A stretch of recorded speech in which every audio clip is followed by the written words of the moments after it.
Well done, sir. Sorry. Good evening, everyone, and oh my goodness, what's going on?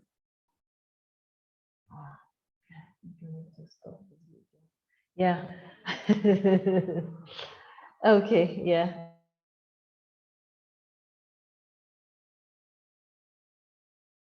Thanks, Mark. So good evening, everyone, and this is the final session of cohort 4, and the very last topic, which is and funding. And it's been an exciting journey, and founders, after this session, no more assignments. So I guess that will speaks to some relief for you guys, but well, the real work now begins. So welcome once again, and good to see you, those of you who are left in the cohort. And our mentors are here. Thank you. I see Mark, we've not seen you since for a while, so it's nice to see you. Welcome. Bade, of course, always with us. Ido as well, always with us. And we also have a new mentor also joining us. So you're welcome, and that's Taju Audu. Hi, good to see you, and thanks for being part of this. Good evening, all. Good evening. Good evening, all, and thanks for having me. You're most welcome. Yeah. So typically we we'll just go straight into the agenda, and so the goal of tonight's session is to prepare, help the founders, or for us to prepare from investment.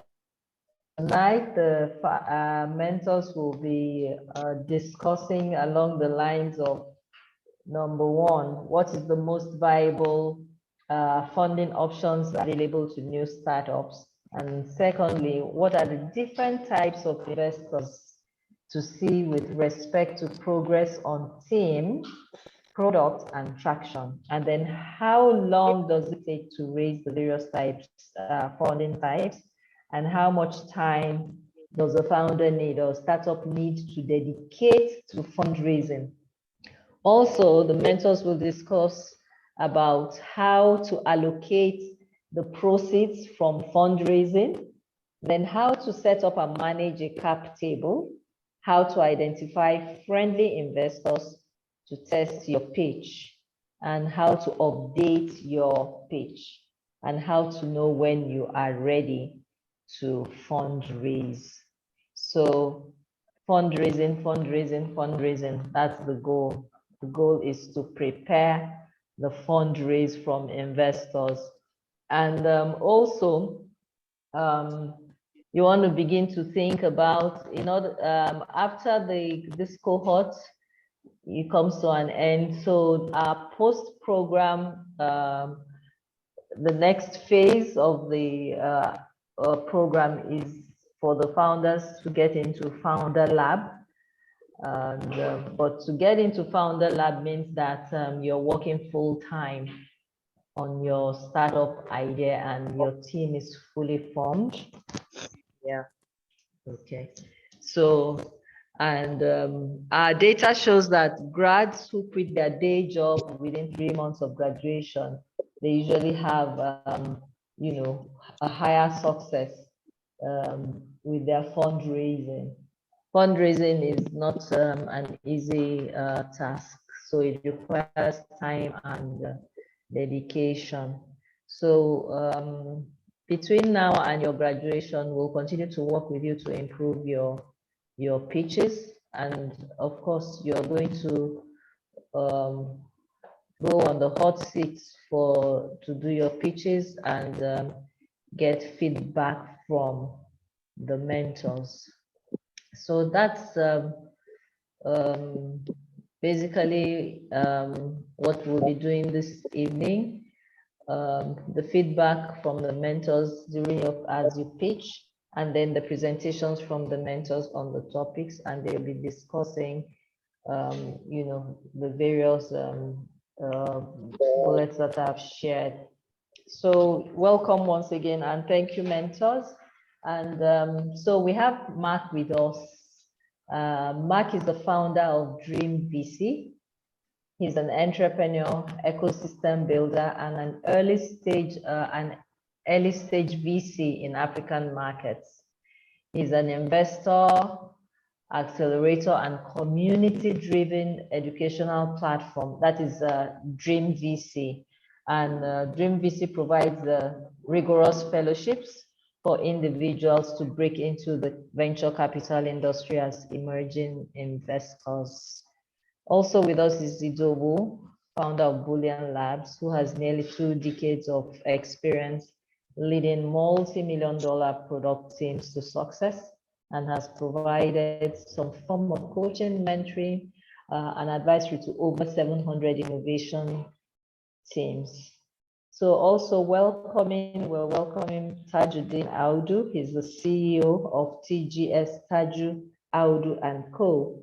He's a fellow of the Institute of Chartered Accountants of Nigeria, Institute of Taxation and Logistics Management Institute, has a BSc in chemistry, also has an MBA, also a member of the Business Recovery and Insolvency Practitioners Association of Nigeria.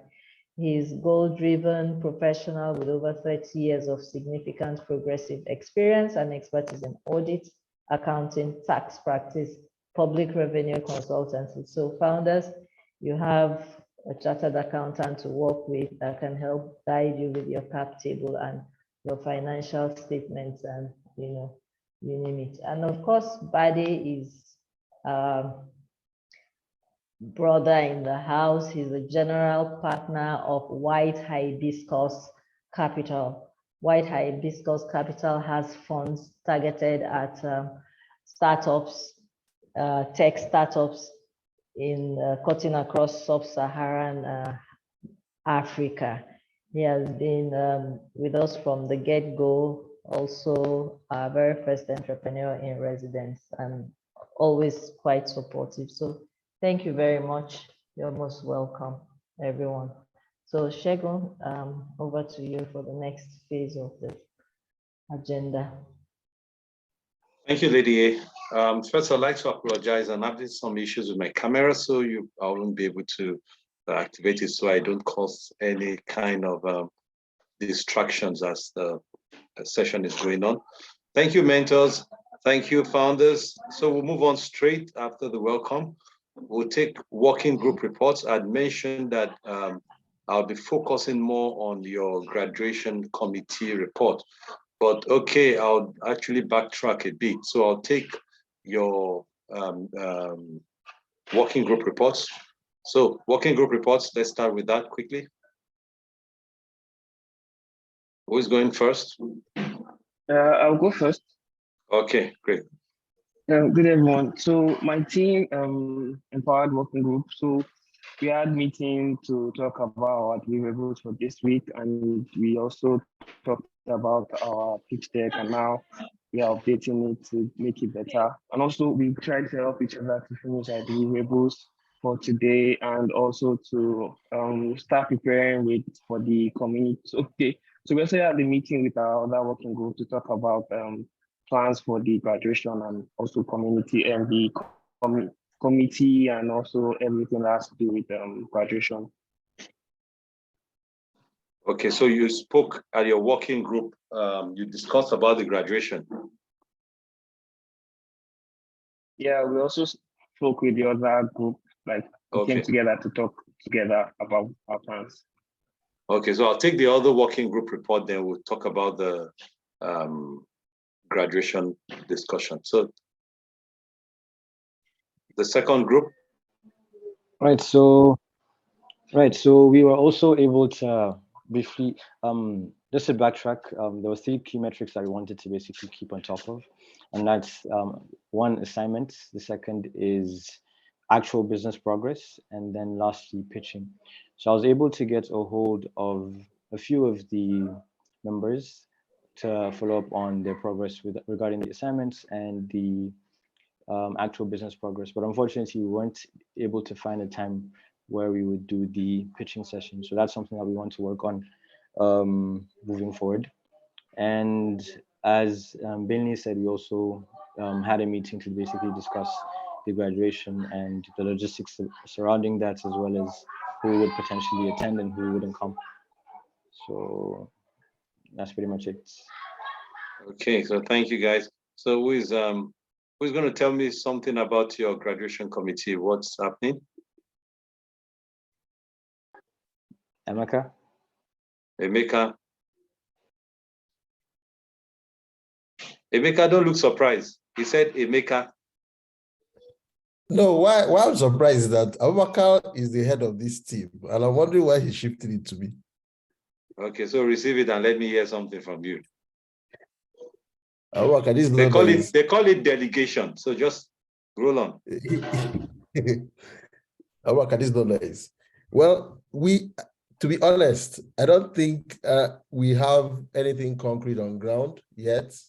The simple truth is that we are only 2 in Abuja, and it appears as though all others who are not in town are not, they're not seeing, because they're not coming physically, they are not saying whether we should hold it physically or should do it online. And so that is one part. The other part is that we're actually trying to find out how many guests are coming so we could know what to do, whether we are doing something African, intercontinental, or foreign in terms of meal, and then drinks and the rest. So a lot of things are still very hazy and not very clear. And that's why I would, like you had rightly said, it would be good that we really have a meeting with the directors to help us. There are a lot of questions that are unanswered. I think Abubakar was trying to discuss with your office, but we don't honestly have a sense of direction of what to do yet, what we're contributing, how we're raising the money, what exactly we're to do, and then the commitment of everyone. So I will recommend that maybe after this meeting or probably tomorrow, we can set up a different meeting with the directors, specifically with all founders, so we can properly plan, because we seem not to have a direction on what to do. That's the simple truth. Okay, great. Okay, so what we'll do is, so Abubakar, you get in touch with Lady A, and let's see what we can work out. Huh? We need to move beyond this point at this stage now. We need to move on and get this. Oluwadara, one of the members of your team working group is not here. You didn't say anything about that. Livingstone, he actually sent a message to the group. So he said that there's snowstorm around him, and his network, his Wi-Fi is acting up. So he might be late. He will be late because he won't be able to join on time. He's trying to fix everything up due to the storm. Okay, fine. Okay, thank you guys. So we'll move on to the hot seats, and we'll be having 4 of you taking pitching for us, 5 minutes, and mentors will give the feedback. In this order: John Uzo, that is, Afolabi, Oguntuashe, John Akombi, and then Daniel Livingston. We'll check if he gets here before then. If not, we'll take it from one person. So John Uzo, Afolabi Oguntuashe, and John Akombi. So John Uzo, you're going first, and we'll take comments from Mark and Ido. We'll take comments from Mark and Ido.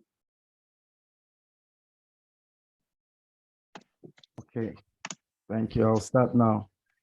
Good Okay. evening, mentors. My name is John Uzo, and the name of my company is called Chakambango.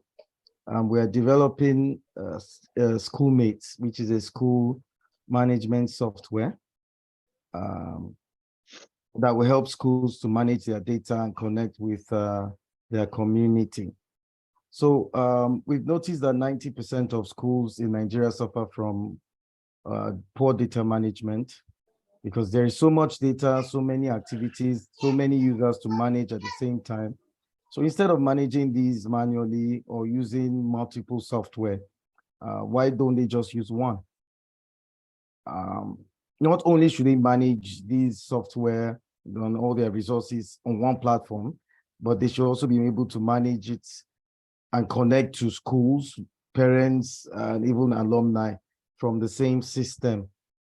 And that's why we're building an integrated ERP software that will offer the school every tool they need to manage their school. Either it's a school of 10 students or a school of 10,000 students.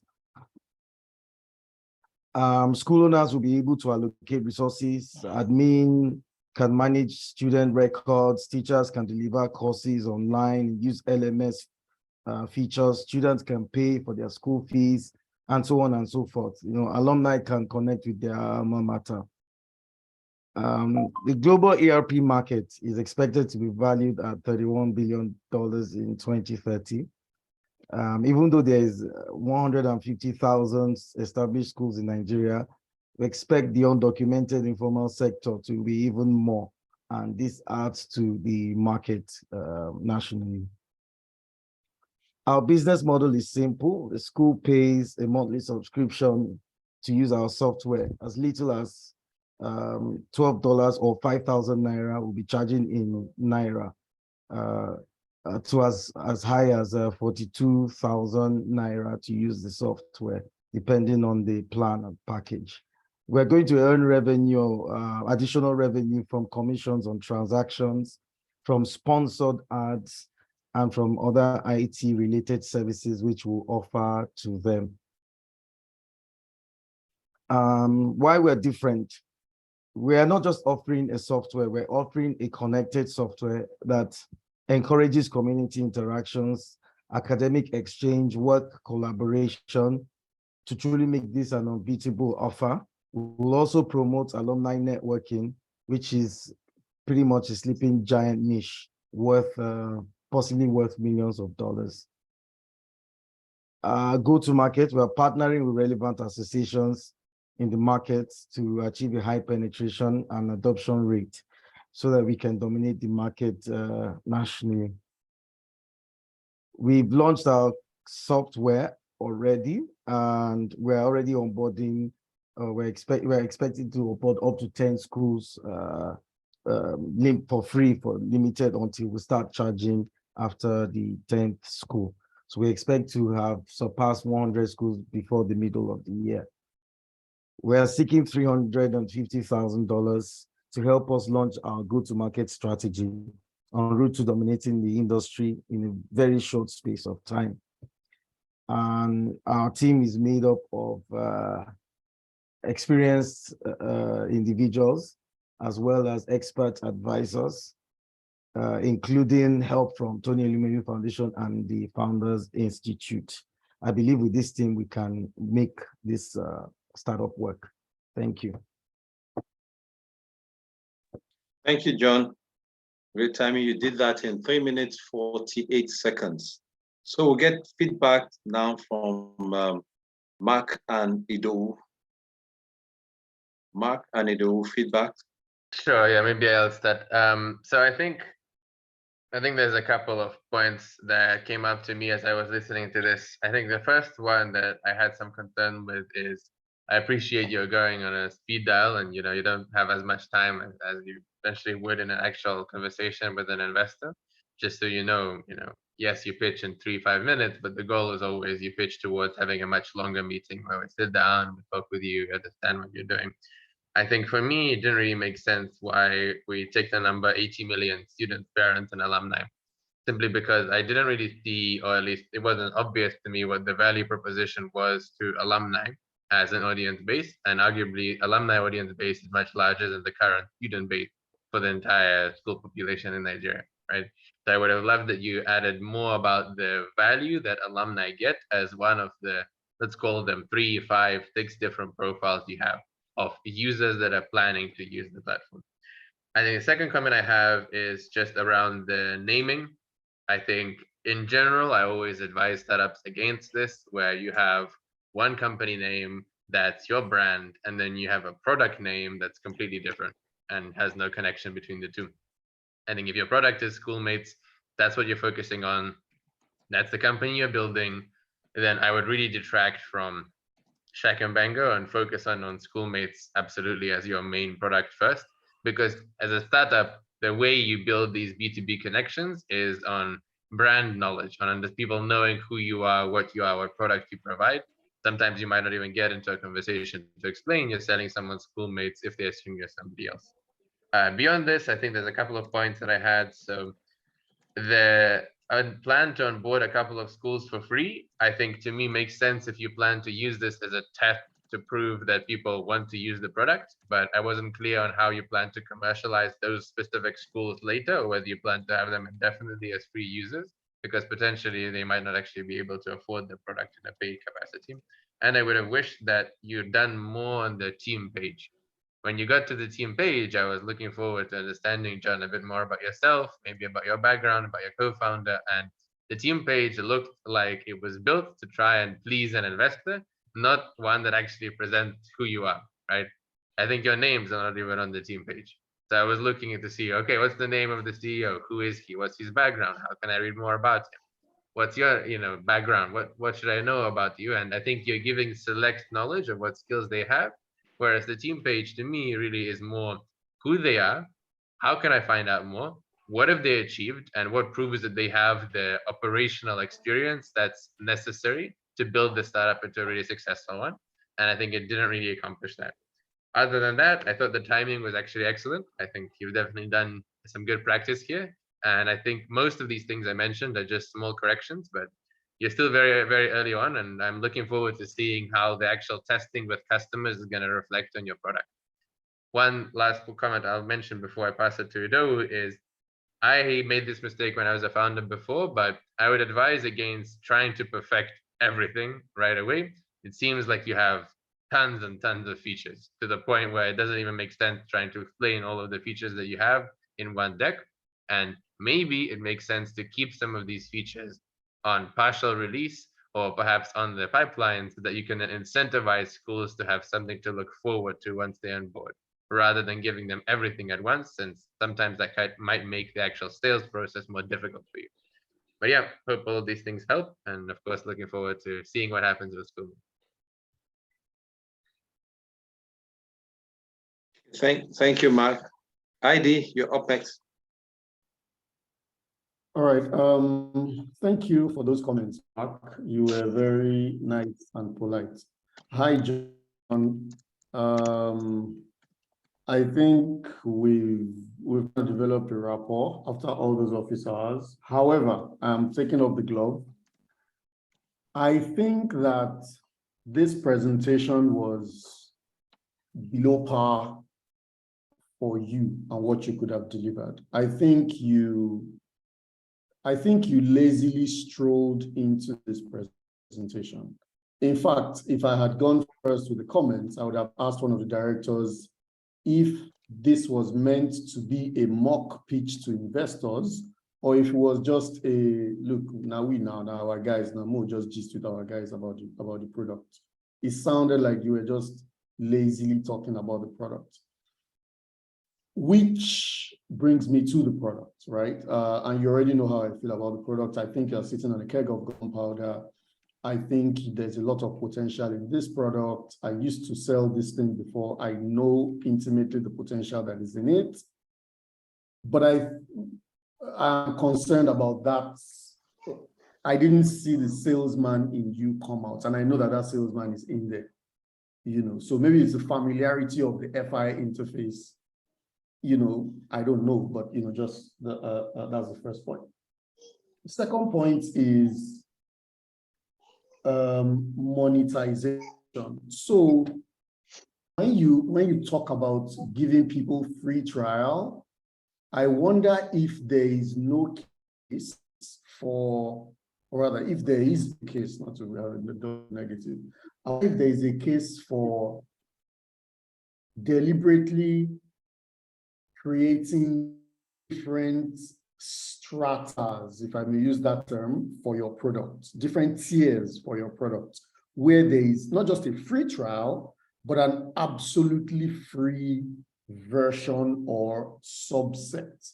Because when I think about the demography of the full market that you are talking about, I can see some schools and students who would struggle to pay you $12, $5,000 per month. I can see them. Okay, so perhaps my suggestion is, requires a lot of education. Maybe I'm not the right person. Maybe that's not the right answer, but I just like you to start to think about the fact that there may be some value in creating a free version, no matter how limited, and then have the premium or the freemium, which is what you built today, and as Mark advised, probably streamlined. I think that there's some value in that. So those are the 2 points that I had. Other than that, I think the presentation really, really speaks for itself. The other thing I would say is always remember that remember what we always say about the pitch deck. 3 things to talk about: problem, solution, market potential. Okay. This time around, in an investor quick deck, what's called a teaser deck: problem, solution, market, and then team and traction. Okay. So all of the things that Mark said about team, please keep them to mind. Thank you very much. Thank you, ID.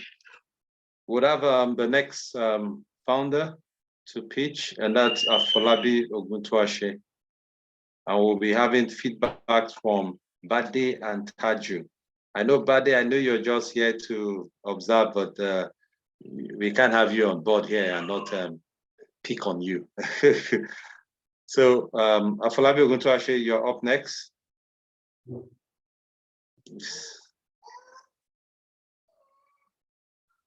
So let's so are you ready? You're sharing your screen, I suppose.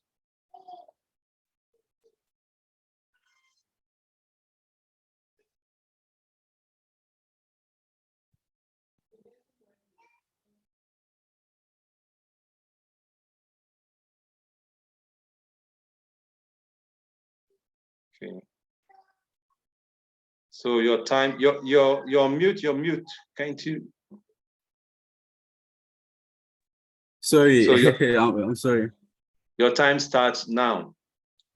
Okay, good afternoon, everyone. My name is Dr. Asha Flabi. I'm one of the co-founders of SMS Protect. I'm going to tell you why SMS Protect is a product you need and you have been missing. So what drives us is that we're trying to give back control of data and information back to their owners, because due to phishing attacks, people's information and data are being stolen from them. If you see check the statistics, there has been over 60,000% increase in the rate of phishing attacks in the last 3 years compared to over a decade. So most phishing attacks are carried out on mobile devices, and most of them involve our SMS, because that's where we carry out most of our financial plans and our private interactions. So let's take into consideration Mr. Femi is an average Nigerian businessman.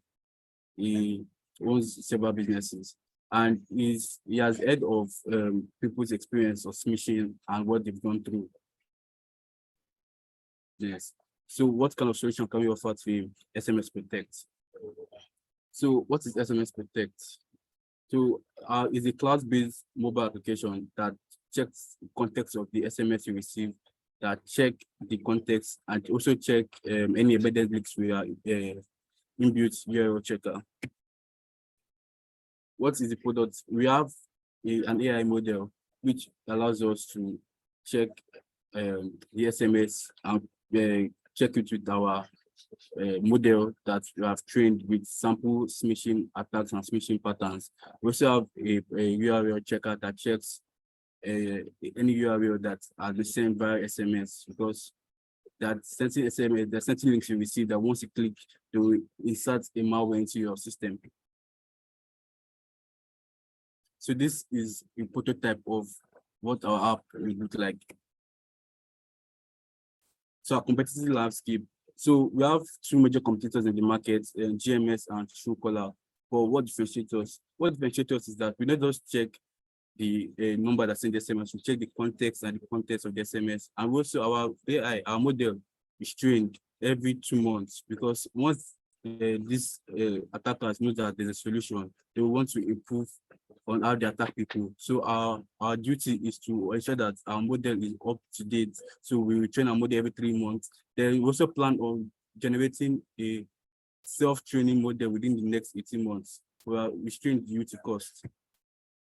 So this is our business model, but this will come to effect after 3 months of opening, because the first 2 months we're planning to launch the app completely free, so that people will get used to it, people get used to the flow, people will get accustomed to the app. They'll see that, okay, this app is needed. Then we're also working in partnership with another company to generate value added for our users. Our go-to-market strategy, we are planning massive marketing campaigns. We are creating our own community to inform people about the problem. We are partnering with social engineering communities. We are also partnering with MNOs, banks, and etc.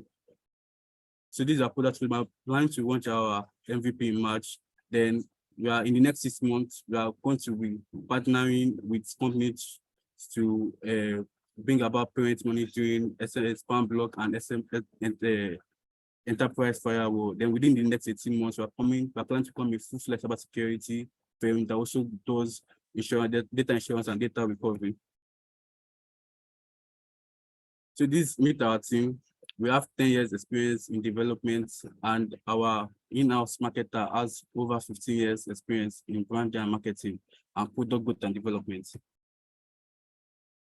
We're asking for $150,000 to go aggressive with our marketing, to also scale up our infrastructure, because once we know that once this product hits the market, there will be a lot of demand for it. So we need the money to scale up our infrastructure to handle a lot of requests, and also to do a lot of education, because a lot of people don't know about the problem. Thank you. Get yourself SMS protected today. Thank you, Afolabi. You did that within 5 minutes. We'll get feedback from Bade and Taju. Feedback from Bade and Taju. Thank you. Okay, hi. Afolabi, thanks for the pitch. I was actually going to say that I've heard that pitch before, but I don't think it was done by you. But sorry? It was done by my co-founder. Yeah. It was when I saw your team page that I realized that you are the CTO. Okay. I was a techie person as well. So we techie don't know how to do presentation.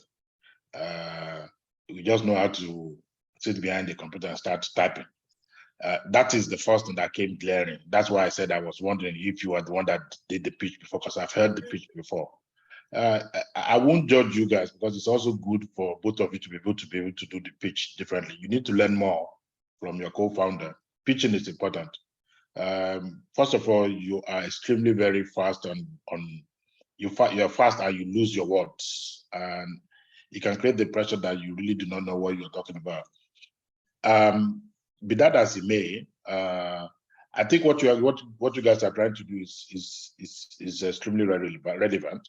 My worry is this: you started your deck by saying that you want to give control to people of their data, yet you say you are going to be reading every SMSs that I send. So how do you give me control? In fact, that scares me the most. So the key challenge you're going to have is how to convince people that you are going to be helping them by reading their SMSs.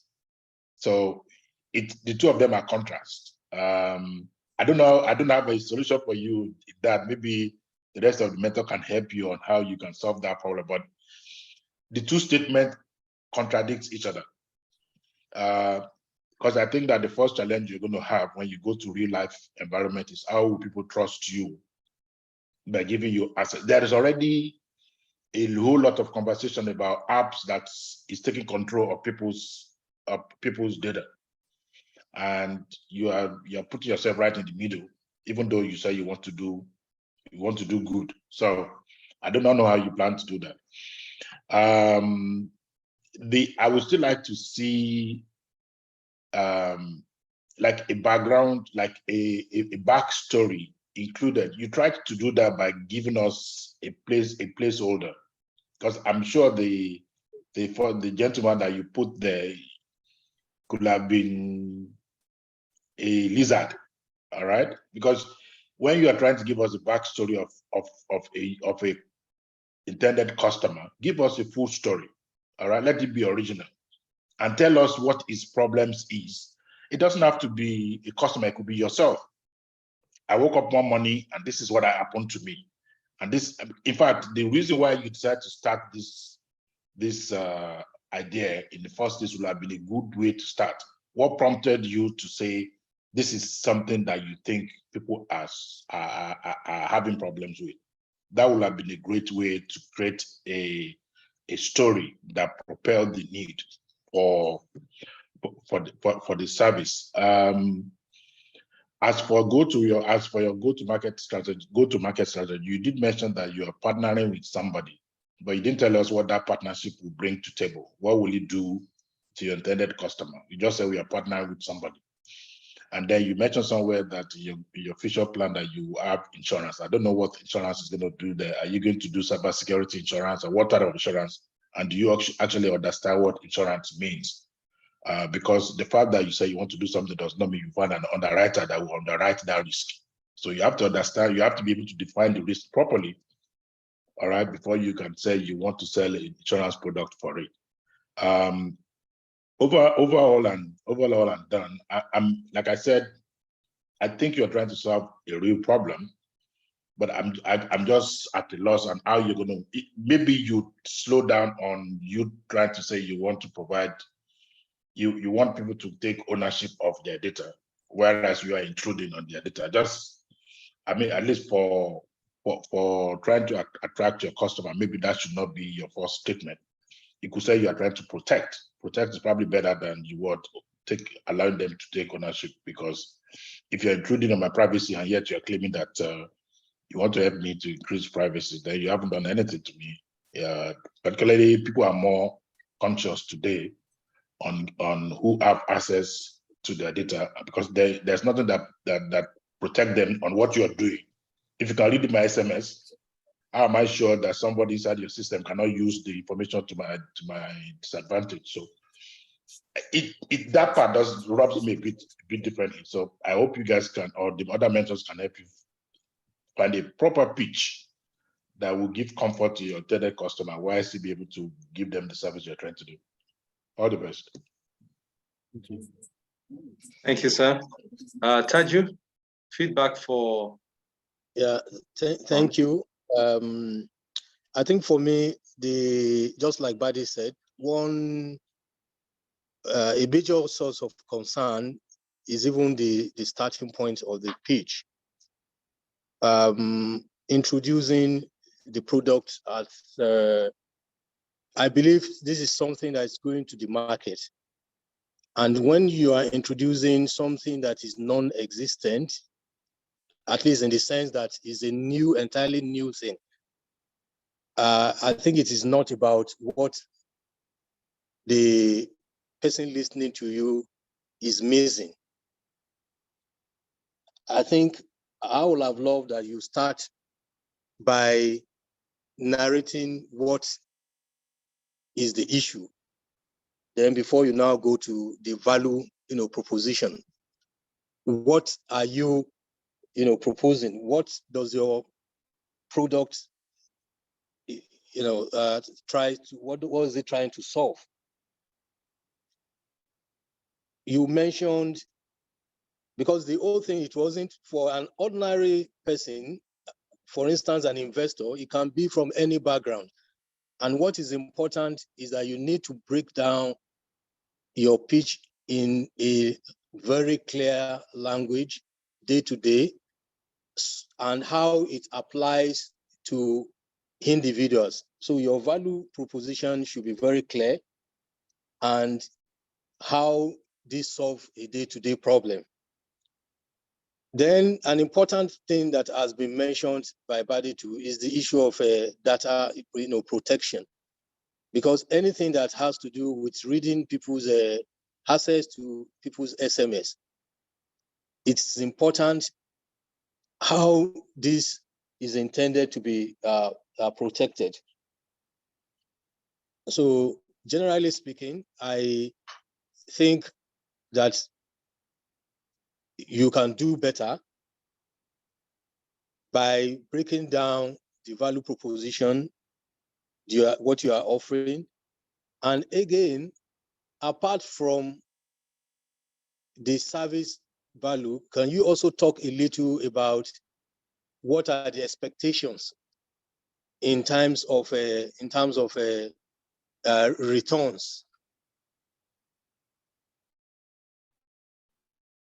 You know, so I think generally speaking, you need to rework this speech and zero in on these areas that have been mentioned, your introduction, the value you are bringing that has not been there before, and how data will be protected, the security of information of the users, and again, what is the expected returns, at least for someone who is listening to you, that is a possible investor, and you may not talk about this in absolute terms, in terms of figure, but maybe in terms of the capacity of growth. Thank you. Thank you, sir. Thank you, Taju. So we'll go quickly to the next speech, and that will be from John Akombi. We'll be taking feedback from Mark and Bade. John Akombi will be pitching, and we'll be taking feedback from Mark and Bade. John, I see you're up, so your time starts now.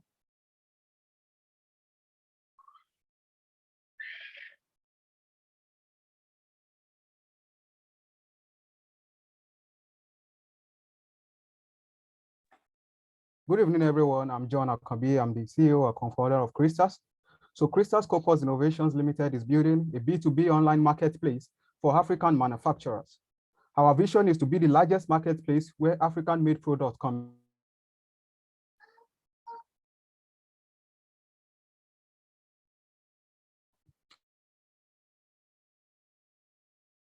of low patronage of local products, which is a prevalent problem affecting local industries in Nigeria. Consumer perception about quality of Nigerian brands is a leading cause of this problem. And also, lack of awareness of quality brands in Nigeria is also one of the things that is fueling this kind of perception. The problem statistics shows that right from 2016, it has kept on increasing. The unsold inventory in Nigeria has kept on increasing in billions of naira. As at 2016, unsold inventory stood at about 90 billion naira. And by the end of 2020, it rose up to about 530 billion naira, which shows that this is a big problem and a lot of industries are shutting down because of unsold inventory. What is the solution that Crystals is bringing on the table? So Crystals is building an omni-channel B2B e-commerce platform to promote awareness of African-made products. About African-made products, they can easily refer to Crystals. Just like Alibaba of China, when anyone thinks about Chinese-made products, they can easily refer to Alibaba.com. So we are also bringing a platform where we can be easily referred to as a platform for African-made products. So we want to integrate with a digital wallet to facilitate the payment and refund process, because there's an issue of trust. There's an issue of trust in the market because of people's experiences. And we are also integrating the supplier verification system by partnering with NAFDAC, CAC, and SON. With this approach, we'll be able to expand our target audience and also to increase efficiencies of local industries. So our product, we launched our landing page in December 2022, and we've started accepting registration. So manufacturers can easily come on board by registering through their Google or Facebook account. We also plan to include LinkedIn accounts. So who are our competitors in the market? We have Jumia, we have Konga, we have Gigi, Alazo, Red Cloud, and Omnibees. So one of the things that makes us stand out in the crowd is affordable pricing. As little as 3,500 naira, any manufacturers can list their product on the market. Then wholesale market, Nigeria has not much wholesale market, especially when it comes to African-made products or Nigerian-made products in general. The ones that we have, like Alazo, Red Cloud, and Omnibus, are focused on fast-moving consumable goods like groceries. So, but Crystals is working on certain product categories apart from fast-moving consumer goods. Then supplier verification through national agencies. Then we want to introduce at a later time the use of USSD code that will help consumers to access our marketplace offline.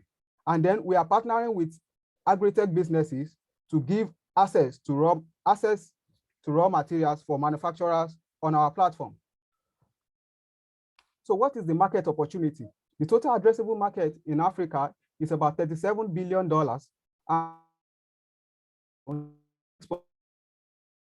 And it has been estimated to reach about $14 billion by 2027 due to the estimated number of internet users in Nigeria to reach about 117 million by 2027.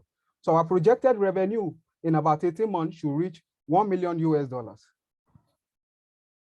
So the business model that we are bringing on board is commission-based, and we are giving manufacturers 3 options.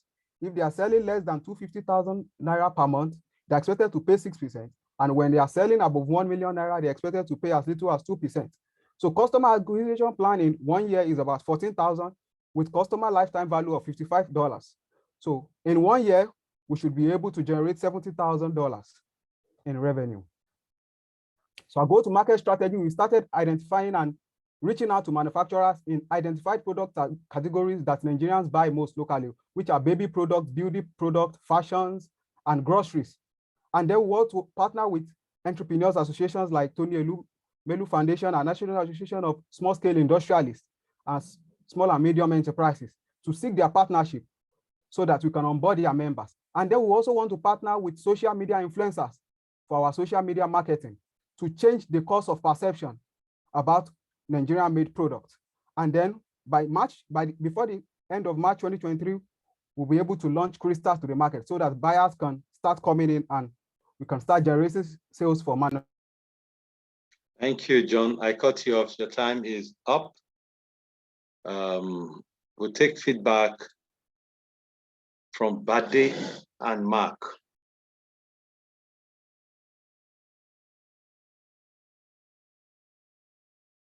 Mark can go first. Okay, Mark, you shoot first. All right. Just to check, there's no slides after the team slide? Nothing else you wanted us to see? You don't have to present, just to scroll through. Okay. All right. Okay. Well, I mean, firstly, I will mention that this is very, very early on. I think this is still quite at the idea stage. It still seems like it's very much pre-prototype. So there's not as much I can comment on in terms of the placing of this in the market. I think the first thing that I thought when you said B2B, online, omni-channel, e-commerce marketplace is I thought, wow, that's quite a mouthful for describing, a marketplace. But there's a lot of marketplaces that are alive today. And the problem with the marketplace space is when you are looking to build a marketplace, it often ends up being just a question of differentiation by scale rather than differentiation by the uniqueness of your product, especially once you try to be omni-product as a marketplace. So the problem that platforms such as Jumia and Konga and Gigi and most other classified ads or generalist marketplaces have over time is because you're trying to compete at scale, the initial plans of verifying every single supplier, of having specific metrics in place to make sure that buyers are acting accordingly, you start putting them aside because you're just competing on a central price war. Who charges merchants the least, which takes the least of transactions and these kind of things. And I think for me, what I didn't really get convinced about is in the presentation, I didn't find the differentiation convincing. Affordable pricing, for example, I recall you mentioned this factor, right? I think I would have loved if you dove into that a bit further, maybe mentioning that the other platforms have a typical model that's also commission-based that charges 10 to 15%. For us, we're charging 2 to 3% because we're making money in another way, or I'm charging 4 to 6% because we're doing something different, not just that we're underpricing them. When it comes to selling a variety of goods, I think you touched on how you are looking to also expand eventually to not just sell products and typical goods, but also raw materials. I think that could be an interesting addition, but I would very heavily advise against trying to do all of this at once. Somewhat similar feedback to one of the previous startups that spoke, but when you try and take on everything at once, you can see what happens. Jumia to try to take on everything at once, and there's a reason why we don't talk that much about Jumia deals and a couple of other products that were set up on the side of the main marketplace, right? You can't try and offer services that are in a different industry where most of the connections, the realistic relationships you build with manufacturers, with retailers, are on a who you know basis, are on a trust basis through an online platform, right? And you first have to convince them that they should trust you, so that then customers will trust you as a selector, as the intermediary, as the curator of trusted companies, right? And I think the idea that it will just be as simple as, hey, we have a platform, we have a marketplace, all the other marketplaces have rubbish on them, but because we have influencers that say we're trustworthy, now people are going to believe us. I think it's going to be more difficult than you make it out to seem. So I think I would have really wanted you to hone in on this trust point, if that is the main differentiator you plan to play along. That people don't trust, they don't have value African brands, well then prove to me beyond any doubt why you're going to become the most trusted platform. And it can't just be that you're going to outsource to somebody else who's doing verification on your behalf, because they already exist and people still don't trust marketplaces, right? So there must be something beyond that. I think on the go-to-market side, I didn't really hear as much as I wanted to, specific strategies, specific tactics, what makes you guys unique, right? Even if you tell me like, hey, you have a couple of friends from college who are at different places, they're retailers, they'll help you get into different communities, that could be an interesting in. I want to see what's your uniqueness in GTM. And timing, I think just coming back to that, you didn't get enough time. And I think you didn't get enough time because of tech, right? I don't think it's entirely your fault. You came into the call, you cut out. I think I counted about 6 to 7 times in my end. Can't speak to how the rest of the guests here actually experienced it, but you need to work on making sure that when you're in a position where you want people to have a good first impression of you, you do everything in your power to get that good first impression, right? And that also means checking the tech in advance, making sure your signal is good enough, and taking those preparations as far as you can. All right, but I think there's enough feedback already, so I'll pass it back to Bade before he scolds me for holding the conversation as always. All right, thanks, Mark. And you did justice to that. There are just 2 points that I want to add. John, the marketplace is a saturated startup platform. All right. However, you gave me some slight of hope by your initial definition of focusing on Nigerian goods. So I was excited to see how you want to do that. But then your pitch just went to the standard marketplace pitch, which totally eradicated your unique value proposition. Your unique value proposition is the product type that you want to concentrate on. You rightly said, Nigerian products are not promoted.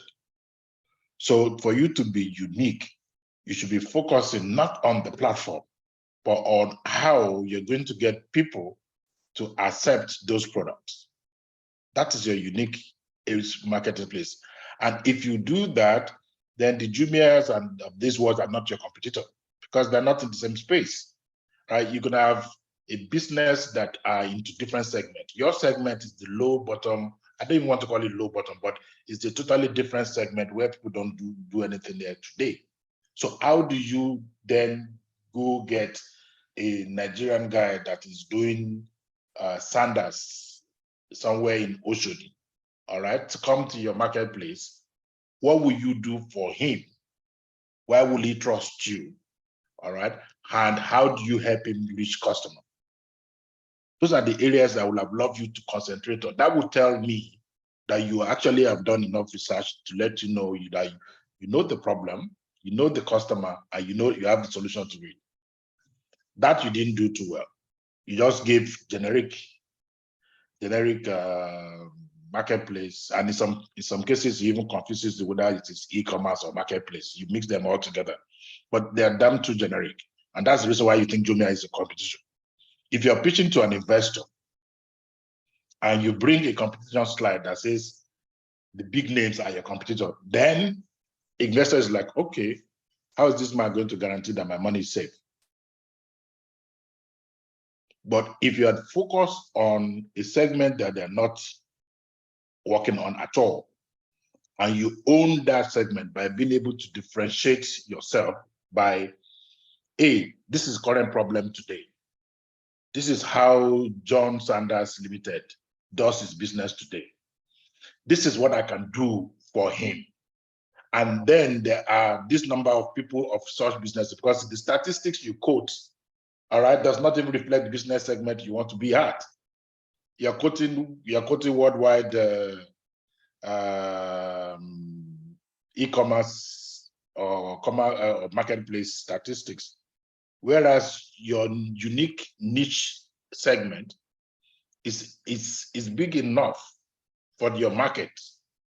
If you can only just identify the customers in those areas, what are their problems, all right? How can you help them?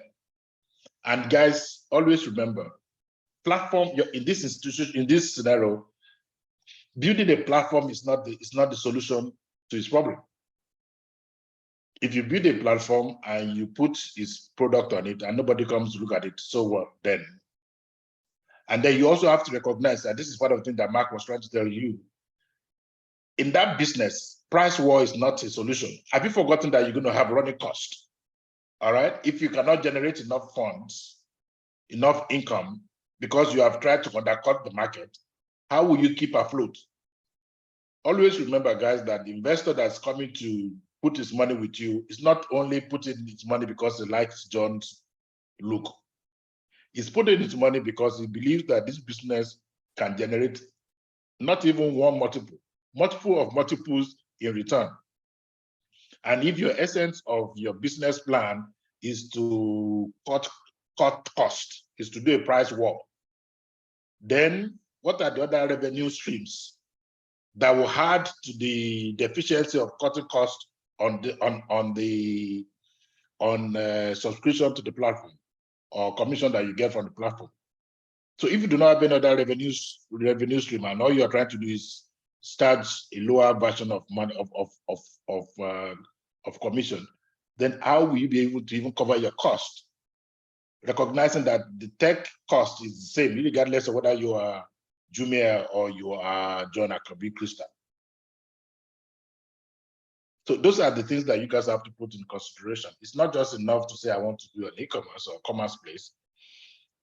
I believe strongly that you have a good segment that you can work on, because that segment is neglected, and it's similar to lending companies who are providing lending to SMEs. Up about 5 years ago, nobody was giving SMEs money, but today, you see how many SMEs lenders that is in place, and they're making money. All right, I have a company that started 2 years ago. They were doing 10 million naira when they started. Today, they're writing 7 billion naira in loans to SMEs, but they are doing something different. They're not just doing SME as SME. So you are also targeting e-commerce place for a segment that I believe is unseen, unheard of. But you are not going to solve their problem simply by fighting commission, lowering commission charges. So go and find out how can you add value to that segment, because I believe it's a life segment that you can work on with.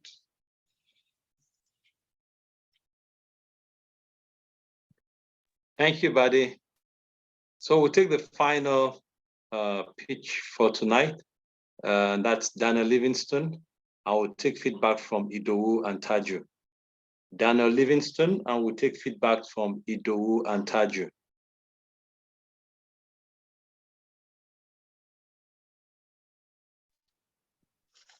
So your time starts now. My name is Daniel Livingston. Bubbly is a platform that is leveraging artificial intelligence to power the creation of text-based content and also to automate social media interaction for businesses. The most important job of every business is to sell. Selling depends on marketing. marketing depends on good marketing content, and most marketing content are text-based content. Usually, early-stage entrepreneurs find it difficult to create this marketing content, so they end up outsourcing it to third-party content professionals, which is expensive. And even these third-party content professionals, they work multiple businesses, and on the average, they use about 6 to 10 hours to create just a single marketing material for a single company. So when they're dealing with multiple companies, they spend a lot of time, and these are copywriters, for example. This is where we come in. We are leveraging artificial intelligence to enable these entrepreneurs and copywriters to quickly create marketing materials for their businesses in quick time, right? With a simple voice or text prompt. So we are giving them the automation they need to make the creation of marketing materials for their businesses or for the businesses they serve to be very easy.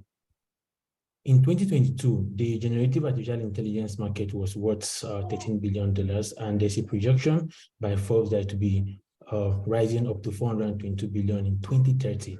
The serviceable available market for us is 1.3 million businesses in US and Canada, but the total global market is 233 million. Our product is very simple to use. We're leveraging the use of different types of marketing templates to enable these businesses to quickly create just about any type of marketing template they need for their use cases. This is a sample product view, which utilizes the creation of content using the marketing AIDA framework, which is attention, interest, and desire. What the company just has to do is to enter the name of the company and enter the product description that they're trying to sell, choose a tone of voice, and they click on generate, and then they will just have multiple content that they can use to project their company across different social media platforms or even across marketing channels. Our platform is very simple to use. We have tried to make it simple to create just about any type of marketing content in just 3 steps and in 2 minutes, making it very quick to create content. In October, November, December, we're able to acquire our licenses for GPT-3 and the likes. We deployed our landing page, and then we started our product design. January, we finalized product design, and then in the first quarter of February, we are beginning with the writing assistant, which is using artificial intelligence, of course. We operate a subscription model. We charge between $10 and $20 for our most plans, which is classic and business. We're looking forward to securing 3,000 classic customers and 2,000 business customers, which will bring us to an annual revenue of $1.6 million in the first year of doing business. Our customer acquisition model is divided into 2 categories, marketing, primary and secondary. We intend to use these channels to drive the acquisition of our 5,000 customers in the first 12 months of doing business. Our unique selling point is our competitive advantage. In addition to being a writing assistant, which our competitors are, we're also deploying a true social media co-pilot, which will reduce the burden of social media management for early stage entrepreneurs by leveraging artificial intelligence and automating all the creation of marketing materials for businesses with minimal interaction from the business owner or the social media manager. Aside from the fact that we're writing assistant, we're also a social media co-pilot, which most of our competitors are not. Our go-to-market strategy is to tackle copywriters, entrepreneurs, and businesses. We intend to secure 5,000 entrepreneurs and businesses and secure 60 partnerships in 12 months. This is my team. I'm the CEO, and with my CTO, Mr. Austin, we have about a decade of software engineering experience. We have a product manager and a marketing specialist, and you can reach out to us on LinkedIn. We intend to raise $300,000. We want to use this fund for hiring, utilities, legal, server, and customer acquisition. We believe that in utilizing these funds, we'll be able to close 5,000 business customers, and this will bring us to our annual business projection of 1.6 million in 12 months. Thank you. Thank you. Just when I was going to knock you off, you wrapped up on time. So we'll take feedback from, Ido and Taju. And Taju. Okay. So thank you, Segun, and well done, Daniel. So Daniel, like the delta of improvement so far. This is, I mean, if we had taken a snapshot of what your first deck looked like compared with this is a lot of improvement. So good work on that. The first question that jumped at me, and I'm sure, well, let me not say I'm sure, I think that it would have jumped at everybody from your first 2 slides was, somebody has finally gone to market with ChatGPT. And that may not be a good thing or a necessarily good thing or a bad thing, but if you anticipate it that with the popularity of ChatGPT today, everybody is talking about it. Everybody has both the things they love about it and the things they are concerned about it. If you anticipate that those questions will rise, then you may have answered some of the other questions that I had, as well as other questions that other audience members may have. So back to the core problem. So the core problem that you stated is the problem of not enough automation in the content space, in the content generation space. You want to take the level of automation currently available in content automation space to a higher level. That's fine, okay? What I think about that is you need to be very, very articulate about what people stand to gain versus what people stand to gain in the new reality that you are introducing versus what they are currently experiencing today.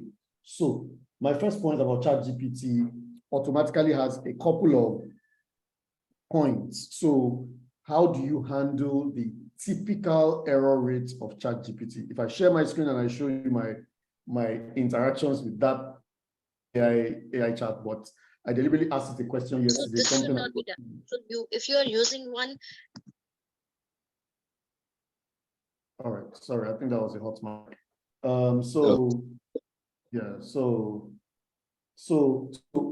Cut long story short, ChatGPT is prone to errors, right? How do you mitigate that? Do you have compulsory human edits or human moderation, that must follow every generated content? ChatGPT sometimes does not have a human voice. So I have seen instances, because I'm a techie, I have played with it a lot. I've seen a lot of places where people actually ran a test on majority of the outputs of ChatGPT, and they tested it for human voice or artificial voice. And one of those results came out, I'm sure I have a screenshot somewhere, where it was detected by another computer, essentially, that this is not a human voice. So you also want to keep that in mind, okay? I'm not saying that these are not things that you have in mind, but these are things to think about. And that brought me to the point I was bringing, that brings me to the point I was saying earlier about how do you assure people that the future you are taking them into is better, side by side, than what they are currently experiencing. If you go to your business model slide, I will make that point very clear. So take, for instance, today, you want me, if I want to come onto this platform, to part ways with $20 per month in exchange for access to an AI writing assistant. So you need to be thinking like Bade just said in the last comment, right? That you need to be thinking on behalf of me. What am I doing today? And how does this $20 per month stack up against what I am spending today? So am I spending $15 per month today, or am I spending $55 per month? Do you understand? That essentially is everything that you are talking about. You are trying to present to me a better deal than what I have today. So this looks rather like, to someone who is not deeply enmeshed in your space, in the creative / content generation space, this looks like what is the benchmark against which Daniel has placed this $20 per month. And if we go to $40 per month, we'll ask the same thing. What are businesses spending today? Again, you've chosen your target market as US and Canada, so maybe you've done your research and $40 per month is negligible to the average US business, whereas $40 per month to the Nigerian business is not negligible. Do you understand? So all of those things are the thoughts that I had in my head. Thank you very much. Thank you, Heidi. So Taju? Yeah, thank you. I think I love the presentation of the value proposition. It's quite clear. The challenge I see, just like has been mentioned, is what makes your product a different one from similar things you have, out there, especially in the areas of the challenges that has been mentioned with respect to this AI writing. You find out that even on the ChatGPT, you find out that there are some kind of disclaimers. I was expecting that you will talk about what improvements, what have you done to fix some of the notable things about AI writing.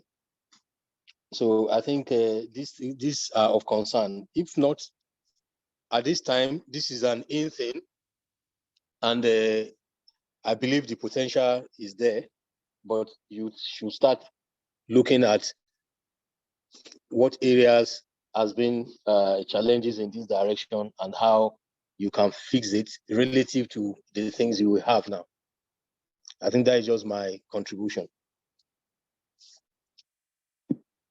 Thank you, sirs. Thank you, founders. Thank you, mentors.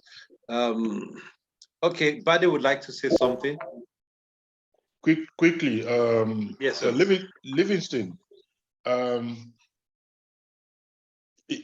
founders and investor relationship is a very delicate one. It's a relationship that is built on trust. All right. It's like a marriage. Most of us, when we marry blindly. You feel you're in love, you feel this partner is the best for you, so you jump to it. As you get into marriage, things start evolving. But that thing that will make you cross the order in the first instance is trust in this relationship. When you are pitching, all right, there are classic differentiators in your pitch that contrast each other.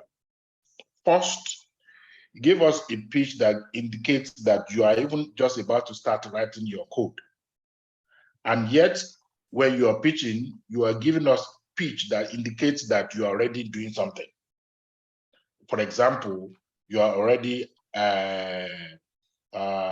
you talk about in your business model, what you are getting. Your pitch should be a futuristic pitch because of the stage you are in. We intend to, not that we have. Those words are very, very important. Because when I listened to your pitch, I was beginning to say, which one is wrong? Is it that you already have a product in the market that you are selling, or you're just developing the product? Because once you finish your traction stage, everything you were talking about was as if you're already finished and you are selling already, which you're not. And it is why it is good to be ambitious. It is overtly ambitious on a product that you have not even tested market to assume that you're going to get $1 million in revenue in 1 year. You haven't even tested the market. You don't know what the market is going to be like. All right. So there's nothing wrong in you projecting what you hope to get, but be clear. Let people know that while we are still at the market, where we are still developing the product, the research that we have done has shown that this number of people can give a statement that shows fruitfulness on your part that those who are listening to you can follow your vision rather than creating the pressure that you're already there when you are still far away from there. That's the point I wanted to make to you.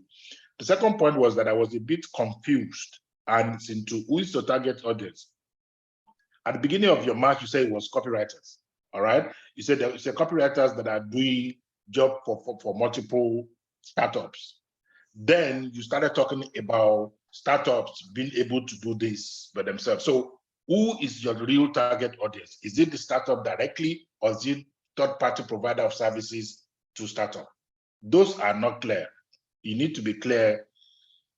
Trust and clarity is extremely very important when you're trying to convince somebody to bring the money to you. If there's any doubt, if you're talking to any investor and he has the slightest doubt of what you're saying, you've lost him. You're not getting him back. Keep that in mind.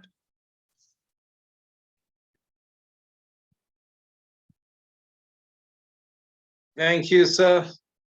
Thank you, mentors. Thank you, founders.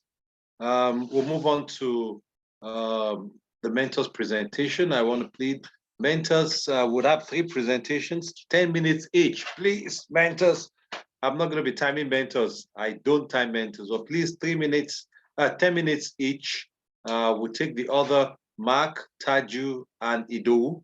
And founders, please get your questions ready. You can drop them in the chat box, or we'll take a Q&A session after the presentations. So we'll start with Mark, then move on to Taju, and then Ido. If you have slides, you could share. Okay, excellent. I'll try to compact it into 10 minutes. Forgive me in advance if it ends up being a bit longer. I think I'll try and be as informative as I can within the given time. All right, just confirm for me, Sagan, that my screen is up. Yes, your screen is up. All right, excellent, guys. Thank you for having me on today. I think today we're going to be talking a bit about investor readiness. So I'll try and cover a couple of areas of investor readiness that I try to really focus in on with most of the startups that I've ever worked with. For some context, maybe just before I jump into the agenda, for those of you who missed who I am a former and current VC. I've also been a founder in a past life. I wear a couple of different hats. I advise a number of companies, but my main focus is currently in running an investor community and an investor training facility. Essentially, I train African investors, hopefully later to invest in startups like all of you guys. So today we're going to be covering a couple of things: what you need to understand and know about venture capitalists. What are some quick fundraising pointers that I can leave you with, having sat on the other side of seeing more than 2,000 pitches over the last few years? Key common mistakes I've seen startups make in their investor decks, some red flags that you should be accountable and ready to answer for, and a quick explanation on what you need to know about valuations and what you need to know about presentations. Now, I think having seen some of you present now, it seems like presentations is something that you're largely already on top of. You understand how to present, you understand how to pace yourself, and you understand how to come across as confident. I don't think that all of you did a good job of this now, but I do think that all of you understand that that is what is expected of you, so I won't dwell on that point as long. But maybe first I should start with a quick big figure, or a small one in this case. 0.05%. I often start these kind of presentations at FI with this figure because this is the percentage of startups that are alive today as we speak on the 1st of February 2023 that are actually going to successfully raise venture capital financing. And that's not the percentage of startups that succeed. The percentage of startups that succeed, that grow into large businesses, is much, much larger. And the key lesson here is that you don't need to always raise venture capital financing to be a successful firm. You may have heard otherwise. You may think that the most successful businesses have always done so via raising VC funding. And for many tech businesses or asset-like tech businesses, that is the case. But that's not the only way to grow. Even if you look at the startups that have raised venture capital funding, only 1 in 100 ever reaches unicorn status of being valued at $1 billion or more. That shouldn't be the aim for a successful business. Your aims are maximize revenue and move towards profitability, and eventually maximize profitability for you and any shareholders involved. Now, what are some things you should know about the VC and angel space? Well, you should understand that the wider innovation funding ecosystem is not just the American investor or the Nigerian investor sitting and listening to your pitch. Really, you need to understand that it's a span of a couple of different stages that affect what point in the growth of your startup are you at. And if you go on the journey of raising external capital, selling ownership or equity in your business, which is the whole process of equity funding, then it's not a one-off transaction. It's something that sets you on almost a treadmill, a consistent long-running marathon, where every year or every few years, you're going to be selling some stake in your company and fundraising again and again and again. The reason for this is that this is just how VCs make money. This is how angel investors make money. They make money by selling their stake at a larger price. So there always needs to be a buyer. And that is a scenario you face again and again as a private company. Now, to understand these stages, you need to understand that most businesses start on the very far left of the screen. You start as a bootstrap business. You put your own money, your own blood, sweat, and tears into your business to try and build it out. It's only the support of your friends and family at that critical early stage that can give you initial capital. There are very, very few angels who are going to invest at the idea stage, and even those who do tend to only invest in people who they trust on the expertise that the people bring to the table. Really, really important at this stage to just experiment, build out your MVP, see if you have a product that can actually be existing in the market. Angel investors tend to come in when you start to see early sales, when you've proven essentially to the investment world that you can actually sell your product. Building your product is important, understanding your market is important for sure, but being able to sell it is one of the most critical skills we expect to see from an investor point of view when we look at founders like all of you guys. So for example, if you want to see yourself as Shola or Benga or Ian Aluba or any other successful Nigerian founders, then you need to think, what is an angel expecting to see from me at this particular stage? If you go back to historic examples like Olamide Sayombo, for example, investing in Paystack 5 years ago, even in that stage, investment came after Paystack already had some early sales, some early traction that suggested that they were able to sell in the market. The venture capital industry itself really comes in after angel investors, not at the same time, not before in most cases. And what venture capitalists provide is a much more hands-on professional focus on your startup. They exist day to day, week to week, year to year to invest in startups, get returns, get those returns to their own investors and sell their stake. Now, with that in mind, venture capitalists are the professional investors in this equation. They're definitely better than you at investing in your own company. They're better than your friends and family. And in most cases, they'll have more resources than angel investors investing in you as well. But venture capitalists are also not the end of the ladder. Eventually, as your startup grows and you need more and more funding, as for example, Kuda Bank did a couple of years back, you'll need to turn towards the larger private equity, private wealth, and asset management space. And that whole world of post-VC private equity in the public markets is something to look forward to if you do go on to raise venture capital financing and you're looking for the next big step. Generally speaking, there's 3 points you want to find yourself in. You want to bootstrap as long as possible. That allows you to build your business and control your business as long as you can. You want to raise venture capital funding because venture capitalists are professionals who are there to help the right type of companies that fit VC to grow very quickly. And then you want to move towards the stock market. You don't want to be consistently selling shares in your startup every year. Otherwise, you might end up losing ownership over your own business. It's important to also understand the stages and volumes that we're talking about, since most of you are going to be raising on the continent. I appreciate there may be 1 or 2 exemptions. Now, with that being said, in general, the size of transactions aren't going to be super large. I'll have a slide on this a bit later, but we're really looking at under 50,000 USD checks at the friends and family stage, under $500,000 at the angel or early VC stage, and under $5 million at the standard, normal, so-called later VC stage coming into your company. So if any of you are ambitious about raising 10 million, 15 million, or $20 million off the bat, I would definitely suggest you temper your expectations and think about, what do you actually need money for? Because the more that you raise, the more you'll end up selling off your firm. And if you sell too much of your firm too early, that might actually put off your chances of raising funding down the line. You need to also understand that VC is a pretty unique sector. Unlike banking, unlike even private equity, or pretty much any other sector, the venture capital world is ruled by out-of-the-park outcomes, so-called unlikely but incredible outcomes for an investment firm. If you look at the statistics, this firm, Correlation Ventures, one of the better data-driven firms around the world, actually did 2 tests. This is the first of 2 of them. But in this one, they looked at 20,000 startups that had raised funding over a 10-year window in the early parts of the American VC space, a good replica for where we are now on the continent. And if you look at those 20,000 investments, the vast majority of them, 65% of the investments that those VCs made, didn't even get the VC their money invested back. 1x, when someone says 1x, is really a 100% return. You put in 100% money, you're getting that 100% back.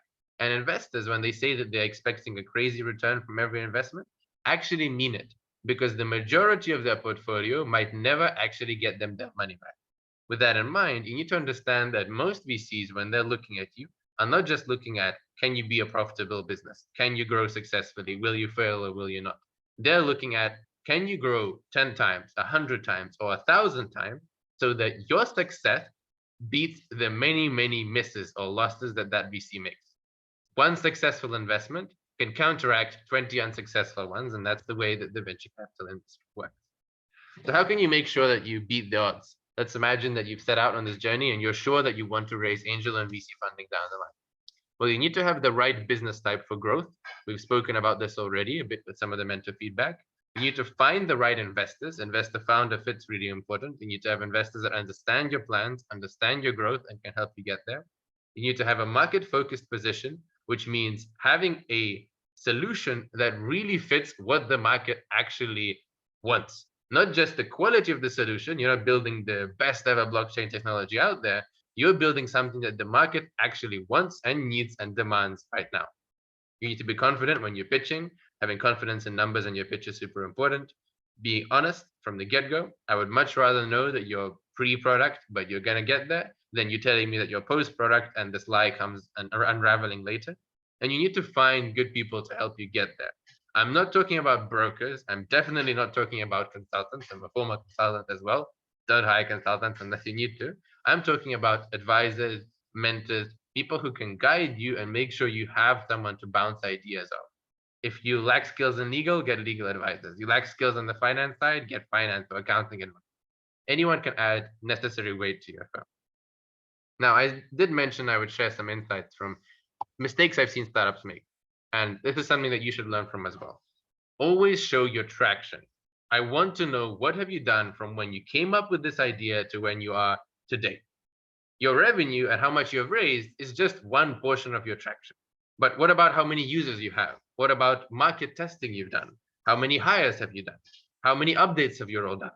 How has your product evolved? How has your team evolved? How has your vision evolved? All of this speaks to what you've accomplished between when you formed your business and where you are today.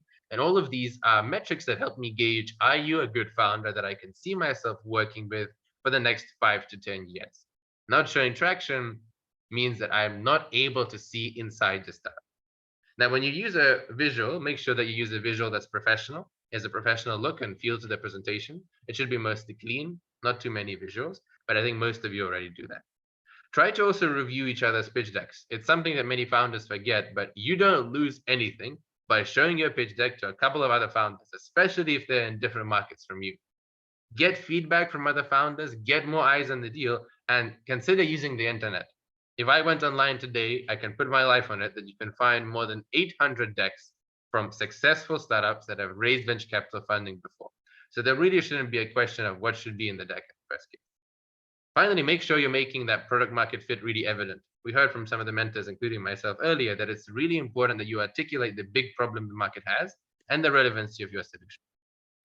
So now that is out of the way, let's touch on some of the red flags that maybe exist for your startup that you should be accountable for going on your deck. If any of these sound like they apply to you, make a note, make sure you adjust this, make sure you address this by the time that you're actually fundraising. First, NDAs. NDAs are not a standard in the VC space. That could be a session in its own right, but NDAs aren't used in the VC space at all. Instead, what is the standard way of doing business is you establish credibility with an investor by having a priority of information sharing. Only share the information that's necessary. The deck when they need the deck. If you're taking a longer session, give them a longer deck. If they are interested in your financials, give them the financials. Don't give them everything at once, but also don't hold back all the information at once. I've seen a lot of startups shoot themselves in the foot by asking investors to sign an NDA. If Bade or myself or somebody else will see 1,000 startups in a given year, we are less likely to have goodwill towards a startup that's setting up barriers before we even got on to know what they do. First point. Second point, make sure you educate yourself. It's amazing that you guys have taken the journey to become a founder and entrepreneur and to build something out there. But that isn't an excuse for putting your head in the sand like an ostrich and not understanding what else is going on in space. Venture capitalists quite often tend to be some of the more informed people. They follow many different industries and many different trends at once. If you come into a call with an investor and the investor seems like someone who knows more about the industry than you, that is not a gain for the investor. That is a fault of yours. Stay aware of the industry, understand what's going on in the space domestically, regionally, globally, so you can adapt to the trend. That also means staying aware of competitors. Just as you can expand, local and global competitors can expand and pivot too. So never ever say that you have no competitors, because every single business has competitors. There's only a finite amount of time, there's a finite amount of resources in the world, and in some way, directly, indirectly, technologically, or physically, someone is competing with you. For example, a case I've often mentioned is that Netflix considers not just other media platforms, but even a walk in the park, some time with friends, or going to the gym as competitors for competing for your consumer attention that you could be spending on Netflix. Also, make sure you don't bring down your competitors in your presentation, because you never know who's listening, how that might filter back to them, and you also don't want to start your presentation on a negative. If you do include forecasts, make sure that you prove to us that you know how to forecast your business. Google famously reached only $85 million in revenue by year 5 as one of the most successful businesses in history. If you tell me you're going to be making 500 million 5 years down the line, it's going to take a lot of convincing, and I'll definitely want to see your financials. If you're a first-time founder, for some of you, definitely applicable, you need to put that traction out there. You need to justify to us and to any listeners, why are you someone who, even though the odds are stacked against you, will succeed with this startup? Statistics show that quite often founders who failed before or gone through entrepreneurship a few times are more likely to be successful. If you're a first-time founder, prove to us that that doesn't speak to you and show us some traction. Make sure when you're speaking to us, you understand industry jargon, terms like bookings, billings, monthly recurring revenue, annual recurring revenue, lifetime value, the cost of acquiring customers should really roll off your tongue as they do off mine. And make sure that when you're talking about your business, you frame the advantages and differentiations you have in the right way. For example, your team might be amazing, but another person might have an amazing team too. So what's the other edge you're bringing to the table? How do you know you might be going viral? And what is the realistic future for your startup? All of these things can be potential red flags if they're presented incorrectly. The three that really stand out to me, though, when I'm looking at any startup are 3 things. 1, who is the CEO? It should be absolutely evident to anyone after seeing your deck who the CEO is. Co-founder doesn't tell me anything about what that person does. I want to know the specific role they occupy in the firm, and I want to know who the CEO is of this business. There needs to be someone who is responsible for dealing with investors, taking executive decisions, and heading up the company vision. If you're a solo founder or you're not full-time, keep in mind that this will backfire against you. Most investors expect you to commit fully into the business. If they're committing their own funds or funds that they've already promised to manage on behalf of somebody else, they want you to show that you're committed to putting your own money to work, going full-time on this business as far as you can. Finally, if any of you are building a tech startup and you don't have an in-house tech team, this is also a potential red flag. It raises a competency question around whether you really understand your product and whether you can be responsible for this product if you don't actually understand the tech of what you are building. Now, I have actually included a section on how you get to a company valuation. I won't go through this in as much detail because it's really important, but it's more important for all of you once you've already gone and covered some of these fundamentals about building your business. Valuations are going to be important for you throughout the process of raising funds. Most of the time, they're pretty unreliable. At an early stage, they're unreliable because they're based on your potential. At a late stage, they're unreliable because they're based on public sentiment. But they are a critical part of the investment decision-making process. So if any of you, I really strongly advise that if any of you are planning to raise funding in the nearest 12 months, take some time to educate yourself, on what valuation really means. What does it mean to sell equity? What does it mean to value a company at X and sell a portion of X for money, right? There are plenty of valuation methods out there, and VCs will know them. VCs will use them. If you don't use them, or you just have an intermediary doing this on your behalf, you don't actually understand what you're getting in for when you're signing a long-term relationship with a potential investor. There are a couple of terms you need to understand when it comes to dealing with investors. You need to understand that an exit is just the selling of a company or selling shares in a company. X multiple, as I have already mentioned, is essentially a multiple of 100%. So if an investor says they're looking for a 2x return, that means they're not looking for a 2 times return. They're looking for 200% on that investment. IRR, or internal rate of return, is the actual annualized return of the yield of that investment. And valuation can be presented as a pre-money valuation, which is the value of your company before an investor has given you money, and a post-money valuation, which is the value of a company pre-money plus the money invested. Finally, throughout the entire process, as you raise more funds for your company, every previous owner of shares gets diluted a bit more. You can only own 100% of a single pie. And it doesn't matter if your metaphorical pie is growing, as you cut up more pieces and give more people a bigger slice of the pie, everyone's individual piece gets smaller and smaller and smaller. What that means is most investors and most shareholders coming in understanding that they're going to be diluted. That's something you need to understand as a founder as well. I have here some steps of how you can arrive at a valuation. In most cases, for most of you, you will be probably raising on a safe note, a simple agreement for future equity, which essentially puts that off until a bit later. You say, we don't know what the valuation is now, but based on our market estimates, we're going to be valued at this at a given point in time. And to get to this point, we need your funding. The simple agreement for future equity is a great way of doing this. It reduces legal fees, makes your life easy, and it's a simple document that has been standardized across the board. There's many different safes you can use. And in general, when you're using a safe or arriving at a valuation, you need to really work your way backwards, not thinking about how much is Jumia worth, how much is Paystack worth, how much is MTN worth, but rather working from your fundamentals. How much capital, how much money do you need in the next round to achieve your growth projections? Are your growth projections interesting? Okay, so if we know we need, for example, $250,000, and we don't want to sell more than 10% of our company, what does that mean? Well, that means we've just valued our company. We've said the company is valued at $2.5 million. If you want to sell, if you're open to selling a larger percentage, then you're open to reducing your valuation. And valuation, it's more like negotiation. It's not a single mathematical number that will definitely say the market thinks you're valued exactly this. It's more like, what is the valuation that fits the investor's criteria? What is the valuation that fits your criteria of how much they want to own and how much you want to own? And that negotiation is always going to be a bit of back. Now I'll skip over the slide. You can check this out in your own time, since I'm a bit pressured on time today. But it's also really important to understand when investors speak to you, are they talking about your valuation before they give you money or afterward? Because those two things are very different.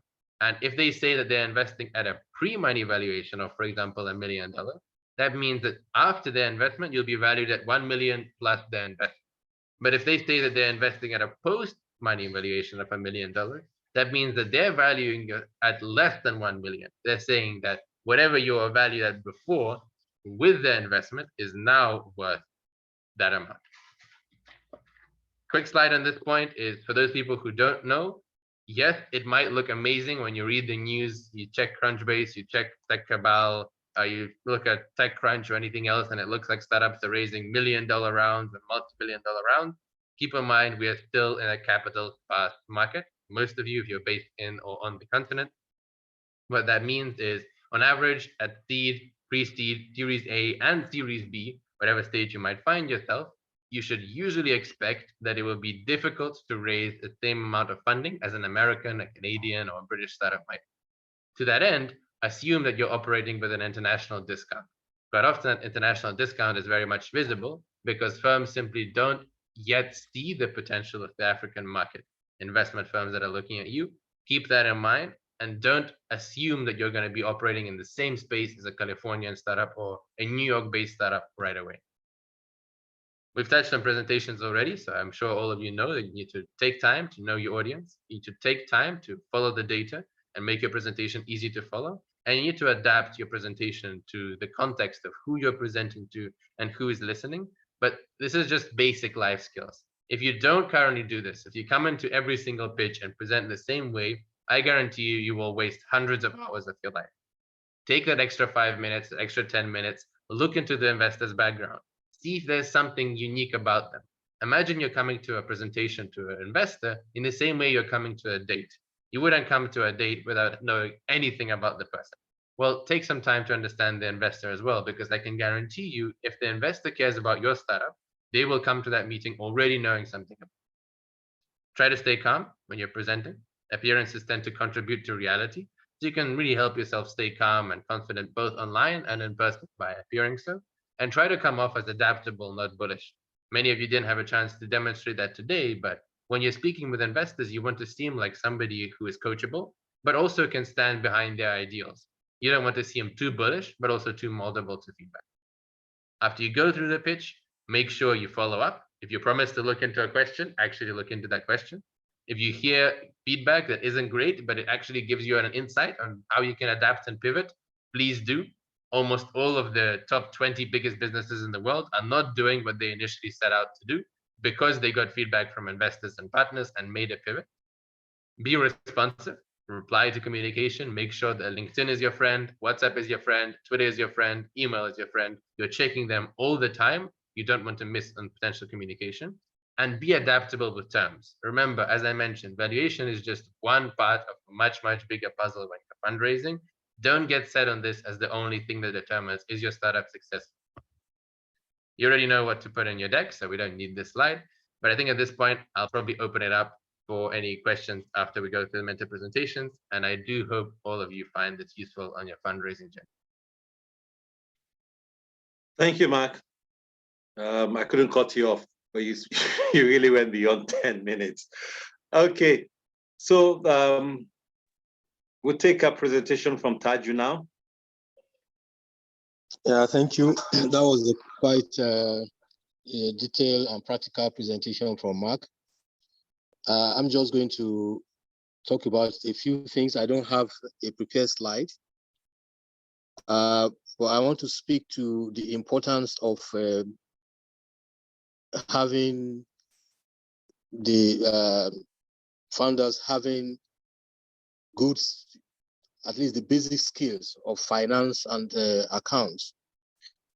And this starts from the whole business plan. It is important that even before you go to fundraising, you have a very good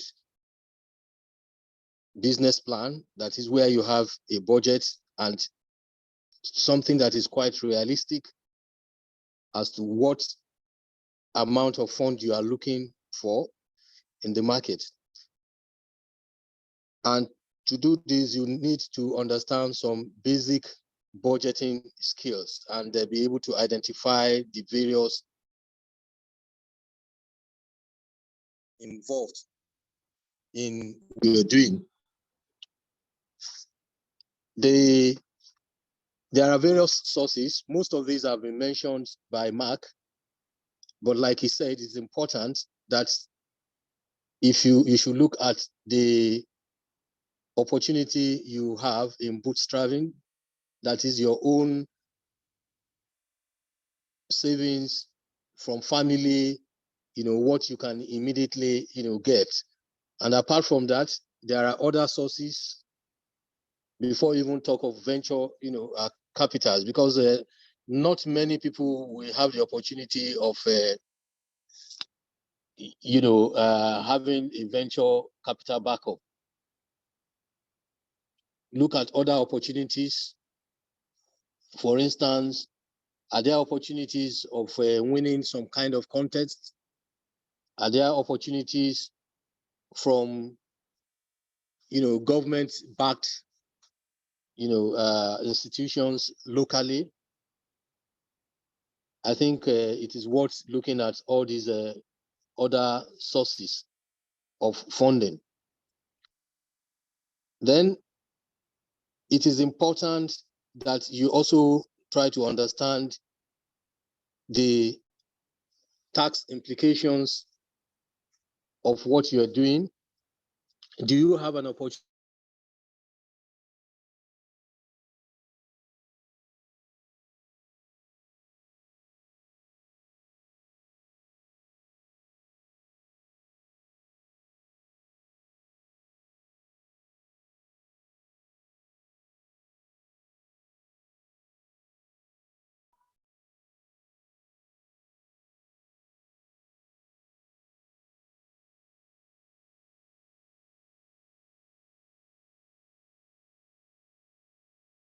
Is it just me or Taju has been cut off?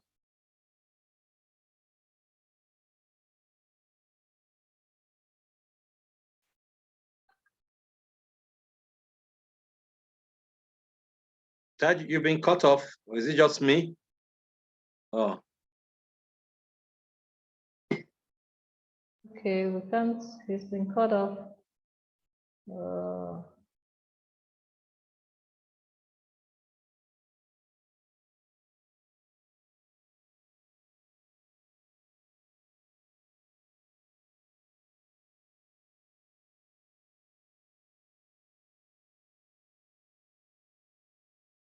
Oh, I think he's dropped off. Okay, so let's maybe you present for us. I think there's some connection problem with him. Okay, that's fine. I feel like Mark has covered everything that I had to cover.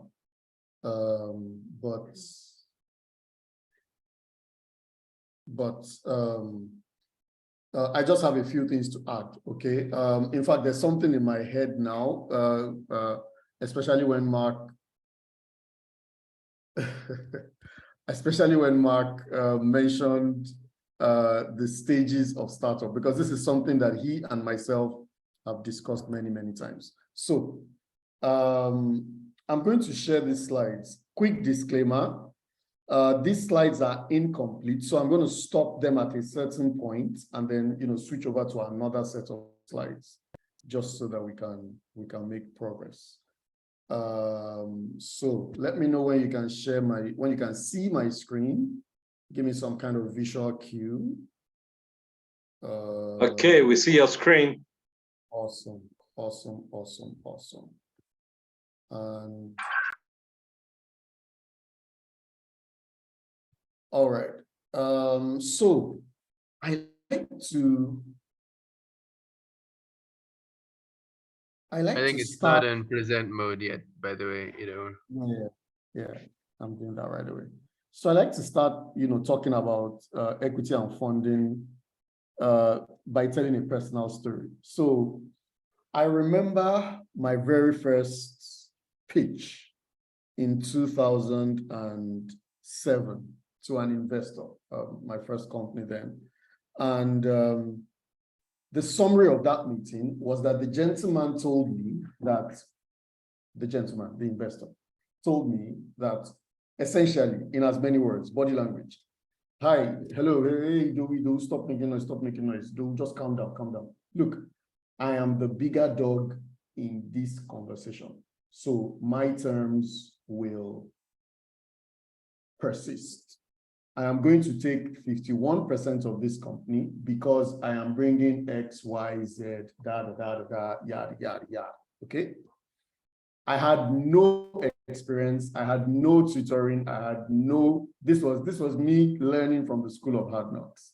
Fast forward a few years, and I had developed a quote unquote framework, right, for navigating that conversation. I had learned to anticipate that from some types of people that you approach. And just see it as just market reality, okay? It doesn't mean that, the person is being wicked, it's just the way it is, okay? And whether or not it will be in my interest to adjust to the market than to continue to complain about it. So over the years, and I'll be sharing an empirical technique with us today. I have developed a method of quickly detecting if an investor pitch is looking like it's going in the direction of shoulder to shoulder. I will chance you on this deal. You don't have any choice. Take it or leave it. Or if the investor will be open to a logical, reasonable, let us weigh our contributions and arrive at some kind of reasonable conclusion based on the relative contributions of each party, right? And one of the things that I have found most useful is that when you take this approach, you quickly determine one thing from that person across the table from you. If that person reacts with, hey, I don't want to hear anything about, so you're asking me to quantify my contribution. I don't have time for that. Look, you either take my deal or you leave. I'm taking 70% of your company. I'm taking 51% of your company. I'm taking 49% of your company. You already know that this is somebody with whom you are going to have a lot of boardroom arguments in the future. And like Bade said in the beginning, these are signs for you for the future marriage that you're about to sign, okay, that you're about to enter into. However, if the person responds and says, I like the way you're thinking. I like that empirical way of thinking. Why don't you come back to me with all the things that you think you expect from me, and let's, together draw a quantification for each of them, and let's have that conversation. That tells me that even if the person has started off by saying, look, I'm the bigger dog, the person is willing to at least justify their earnings or justify their equity stake.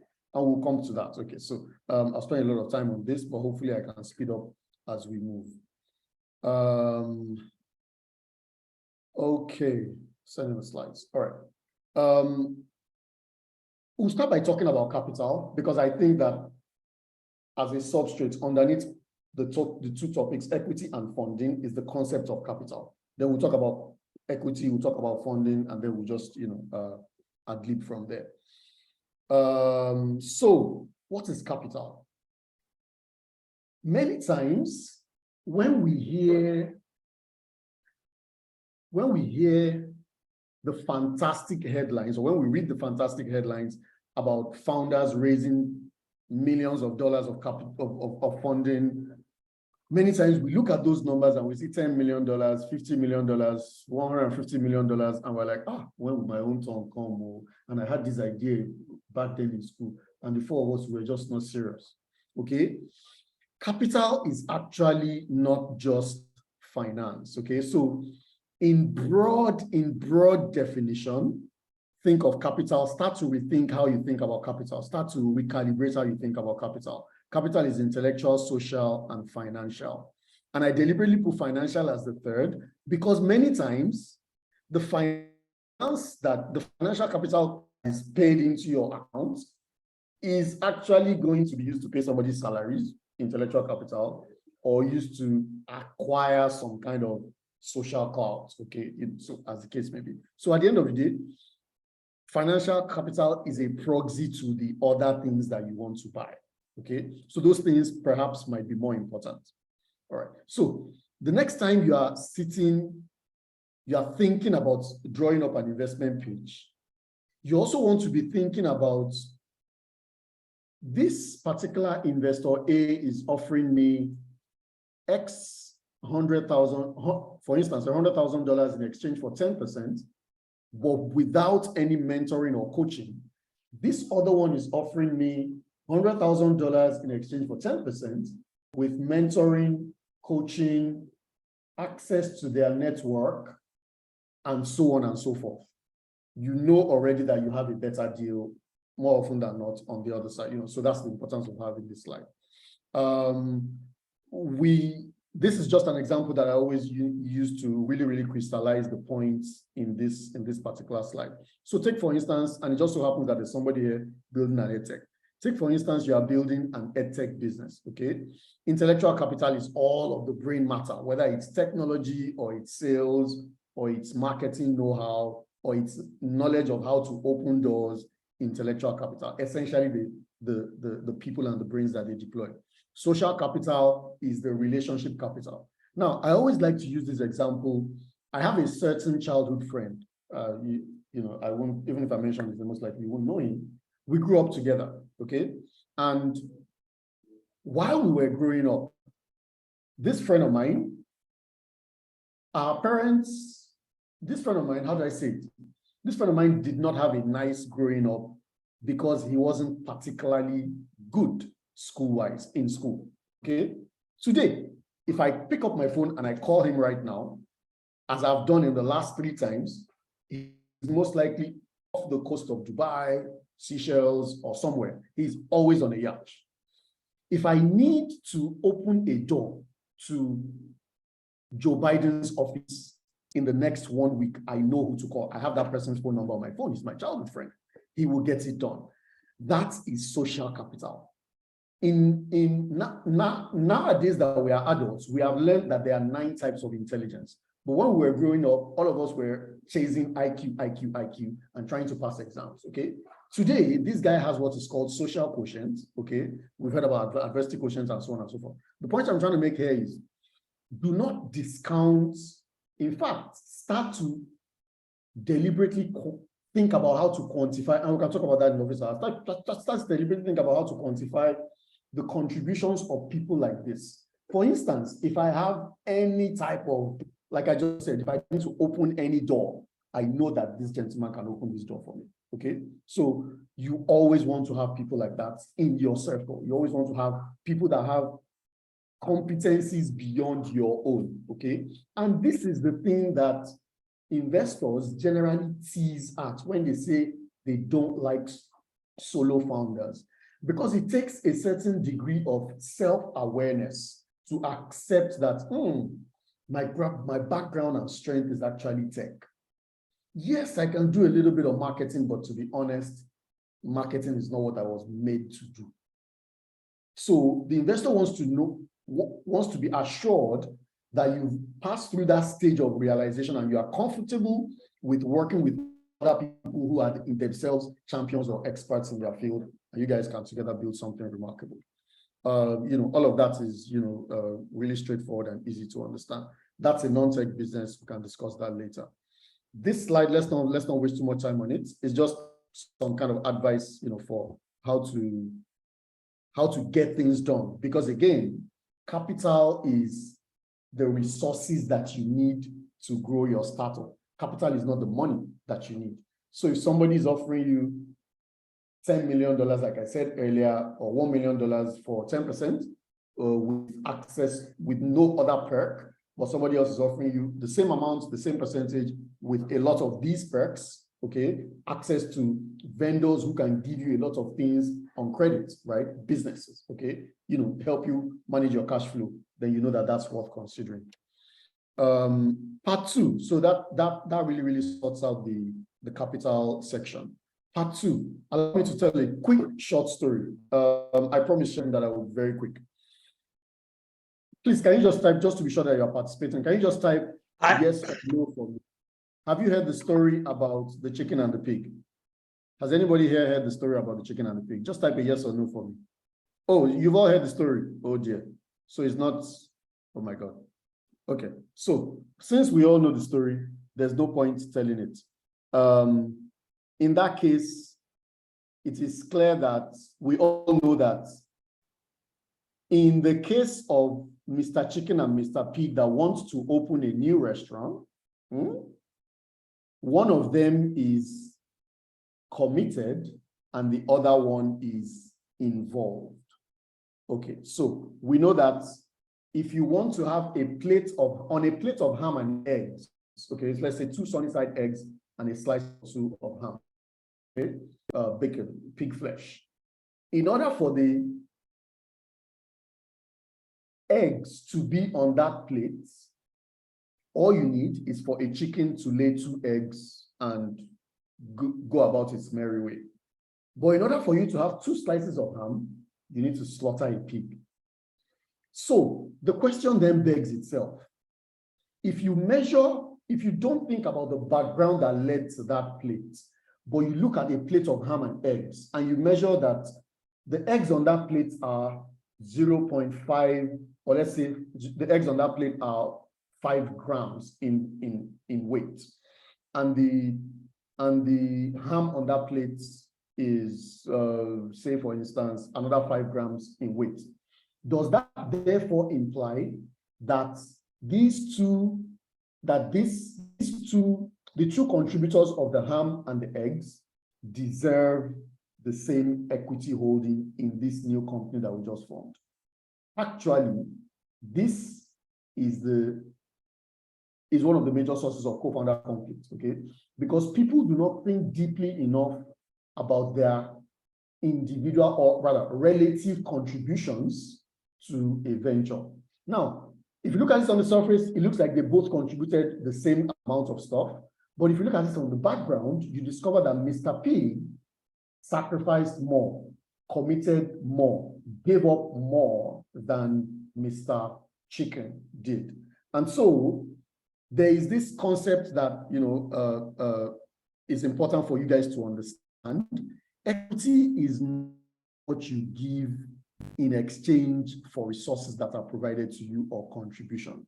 Equity is reward for commitment to your venture and commitment to support your venture.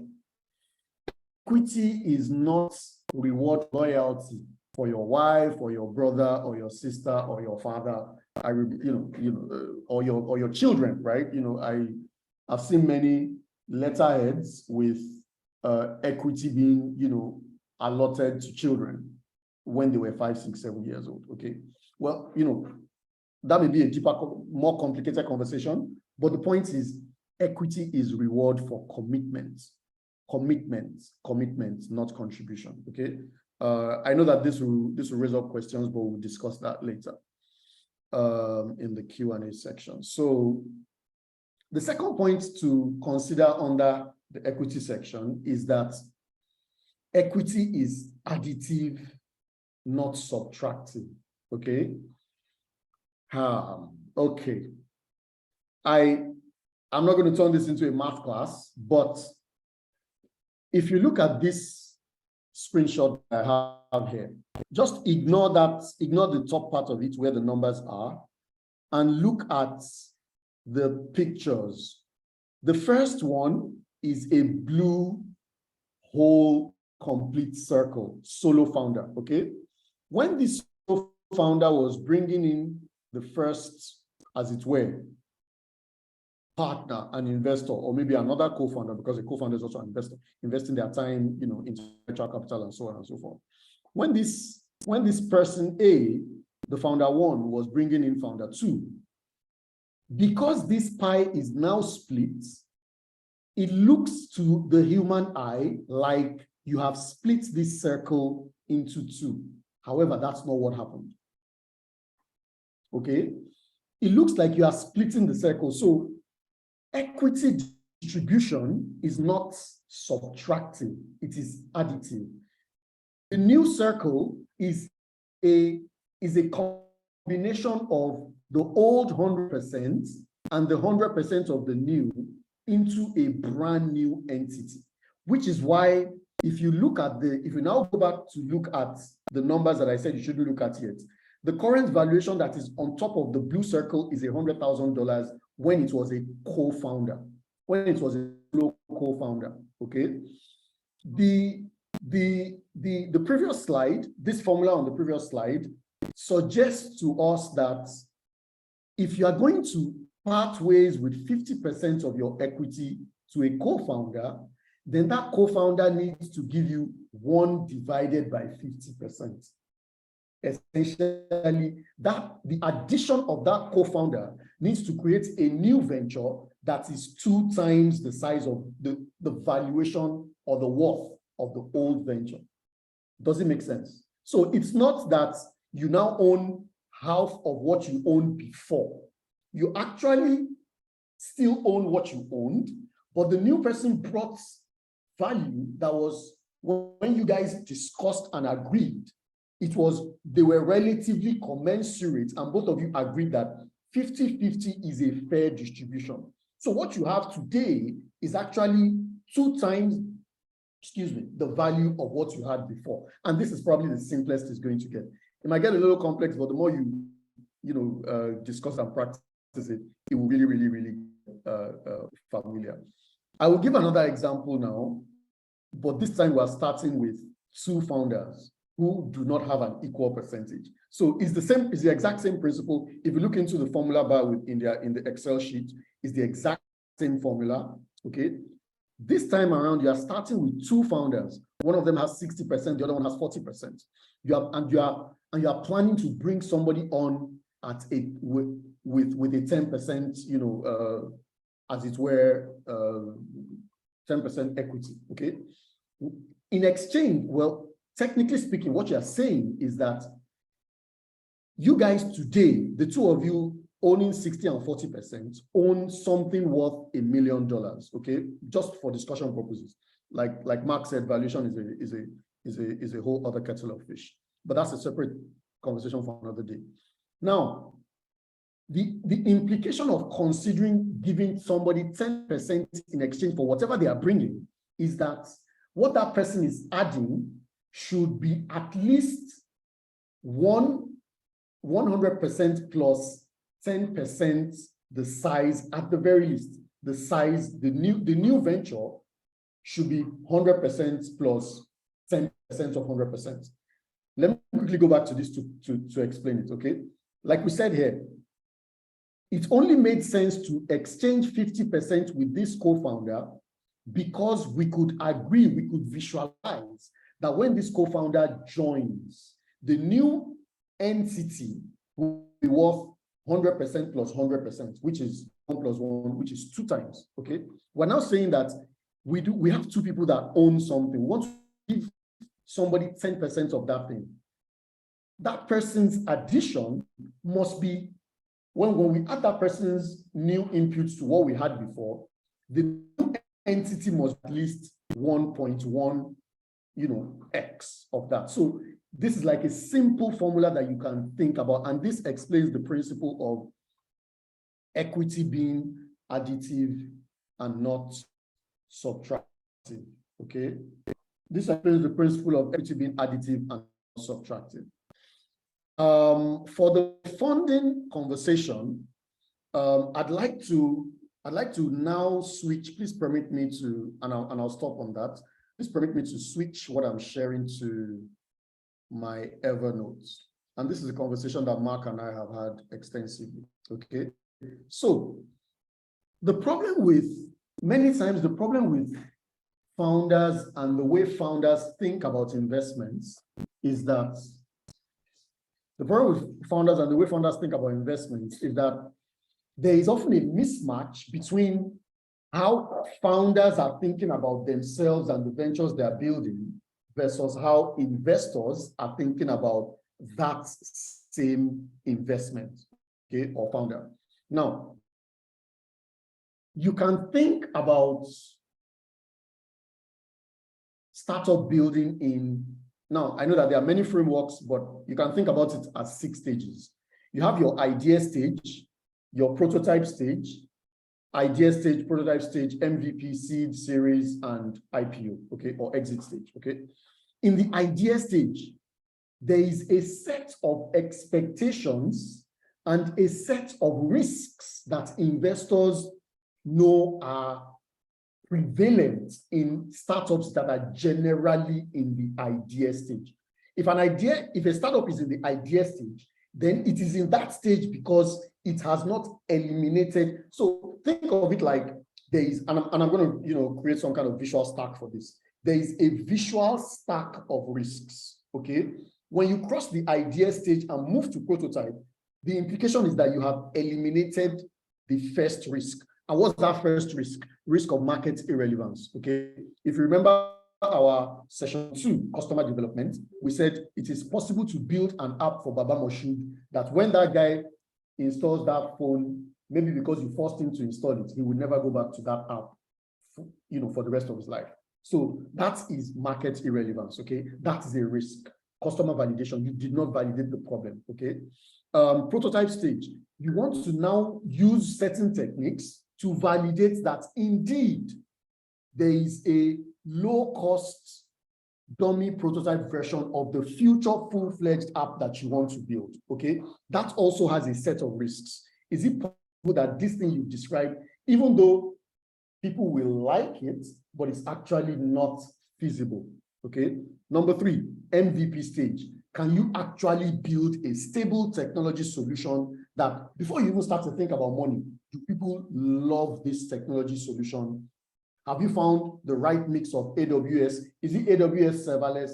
Is it containers? Is it virtual machines? Is it bare metal? What type of architecture is optimal for what you are building? Somebody will resolve that. What type of products, technology product development or UX UI design will be perfect for this? Somebody will resolve all that. So the MVP stage is all about technology feasibility.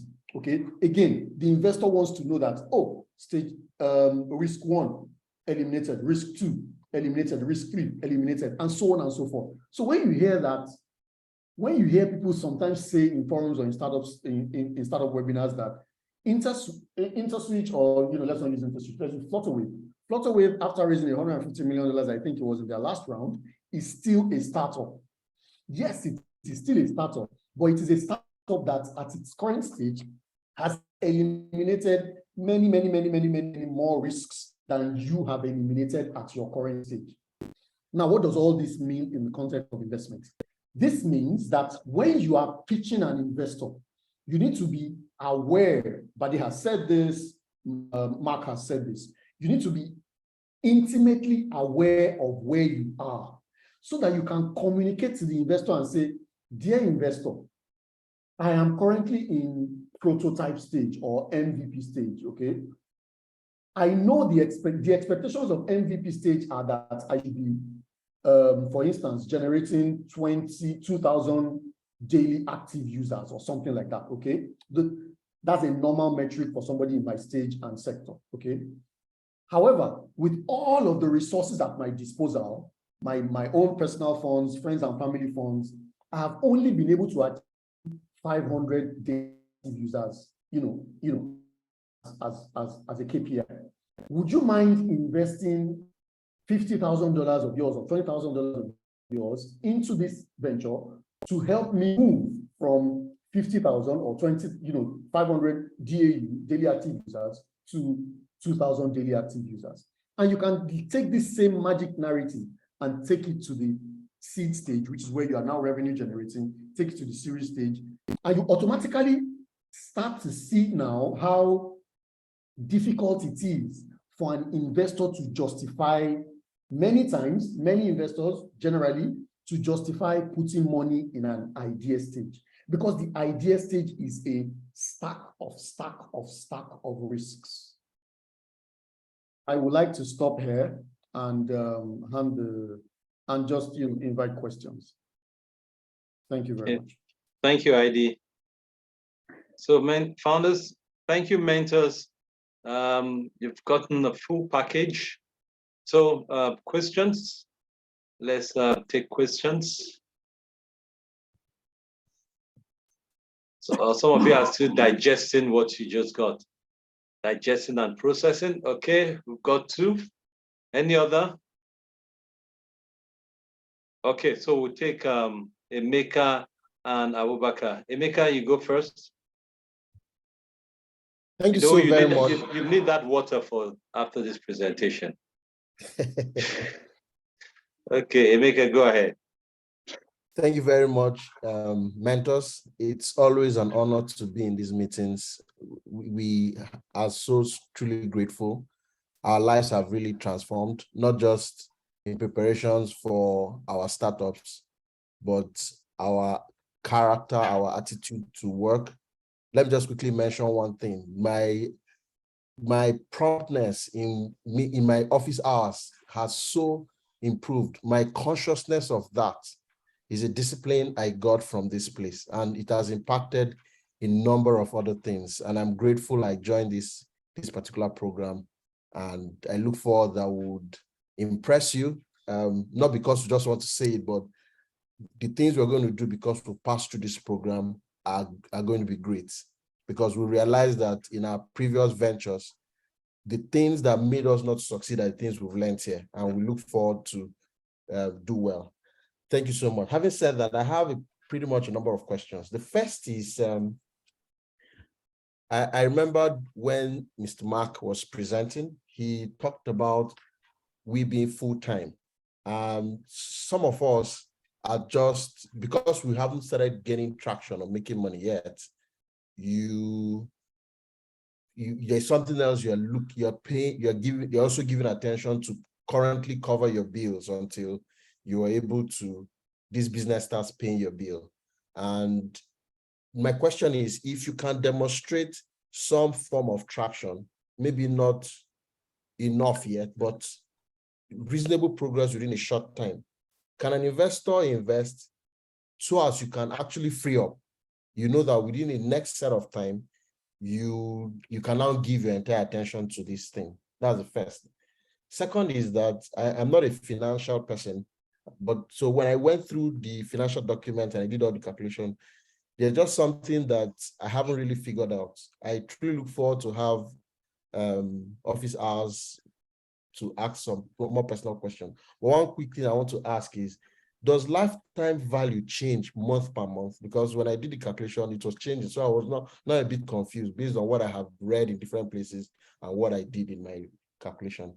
Then in this sample they gave us, when I did the pre-money and post-money valuation calculation, the numbers weren't adding up, especially when you have had the investment pool you kept for future investments and the values. So at some point, I was wondering whether there was a mistake, because when I went online, I used a different calculator and I did the calculation. What the FI template gave us was different. I wish I could show it here, but maybe during an office hours, I could discuss more of that. Then finally, when you said that there is an amount of money that, okay, so those of us in the African continent shouldn't expect to get as much as those that are outside because of the geographical location. Is understandable. What kinds of amounts would you recommend?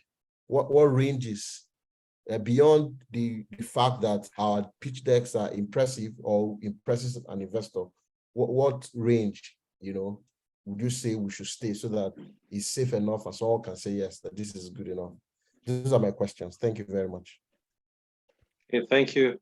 Okay, let's take Abaka's question, then mentors will pick on what part of the questions they want to respond to. Abaka.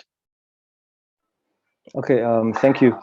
Just to add to what Emeka was saying about, I guess, the regional difference, us that we are currently in Nigeria, how do we deal with getting investment with the current fluctuations in the exchange rate? So I'm just worried about, let's say, you getting funding now, and then it's at a certain rate, and then a few days later or weeks later, it's like on a completely different scale. So also adding to what Emeka was asking, how much essentially should we ask for at this stage? And at the same time, what amount of equity should we give away at this stage? Because I assume that since there's different stages, there should be some, I guess, presets, or should I say a range of equity that you should be able to give out at every stage, essentially. And then, yeah, if I give away a lot of my equity, would I be at a disadvantage in the long run? How? So yeah, just I guess that's the summary of what I wanted to ask. So mentors, let's respond to them. Any one of the questions you want to respond to. I don't know if any of the other mentors want to start or you want me to start, but I think the founders are much more inquisitive than I expected, but that's good to hear. Okay, so Mark, go first. Yeah, I'll start with a few thoughts on like some of them, and I'll leave some of them more specific questions like the FX risk perhaps to Bade and Idowu, since you guys have experienced that better than I have. But I think first question was full-time. Do you have to be full-time to raise? No, you don't have to be full-time to raise. I think, as I mentioned, this is a potential red flag. As with many other things, it's something that depends on context. Investors want to see that you are committed to this startup. Keep in mind that an angel investor is investing their own personal funds, for example, something that annual salary or several annual salaries worth into your business. So for them, that is them saying, I just put in the fruits of my labor for a year or 2 years into your startup. Are you able to do the same? And if it comes across that your attention is split between multiple different things, it's difficult to then collate that with the narrative that you're saying, look, I'm 100% focused on building this out and getting both of us a fantastic return. So that's the main concern with you not being full-time. Many founders are not full-time initially. Up until you raise, no one is expecting you to be full-time. It's more that if you approach VCs or investors and you say, I want to remain part-time, you'll have to explain why and why that's specific to your circumstance. There are founders I've seen before, I've even invested into from a VC perspective, who had something else on the side, but it was always on the understanding that even as a part-time founder, this person is better than somebody else as a full-time founder. So just see that any part-time work you have, any other activity you have that is not related to your startup, that you can't prove is related to your startup, is acting against you in convincing investors that you're committed. That's my point on the full-time point. Again, any of the mentors can definitely take that further. Let's see, what else did I hear? I heard, does LTV change over time? It depends. I think what you're asking is, does the LTV for different customers change over time? Yes, the lifetime value for different customers can change over time. Technically, the lifetime value is not supposed to change because that's the value they get over the life of them being a customer. But remember that LTV is just an estimate. I can say that over the next 20 years, the shop next to where I live will probably get a certain amount of value out of me as a customer who regularly goes there for groceries. But if I move to New York tomorrow, or I move to Lagos tomorrow, then that LTV estimate will be widely off. And if that shop suddenly decides to also offer more than just groceries, but electronics and perhaps other products, that LTV will also change. So the LTV is affected by how frequently you're going there, how long you're going to be going there, and what particular products or services you're consuming. So you can definitely see why this metric is changing. Though when you're presenting it to investors, we're curious, as of right now, what is the long-term perspective, even for a year, for example, if your customers stay with you for a year, how much money can you make from your customers over this year? How much money are you actually generating in revenue?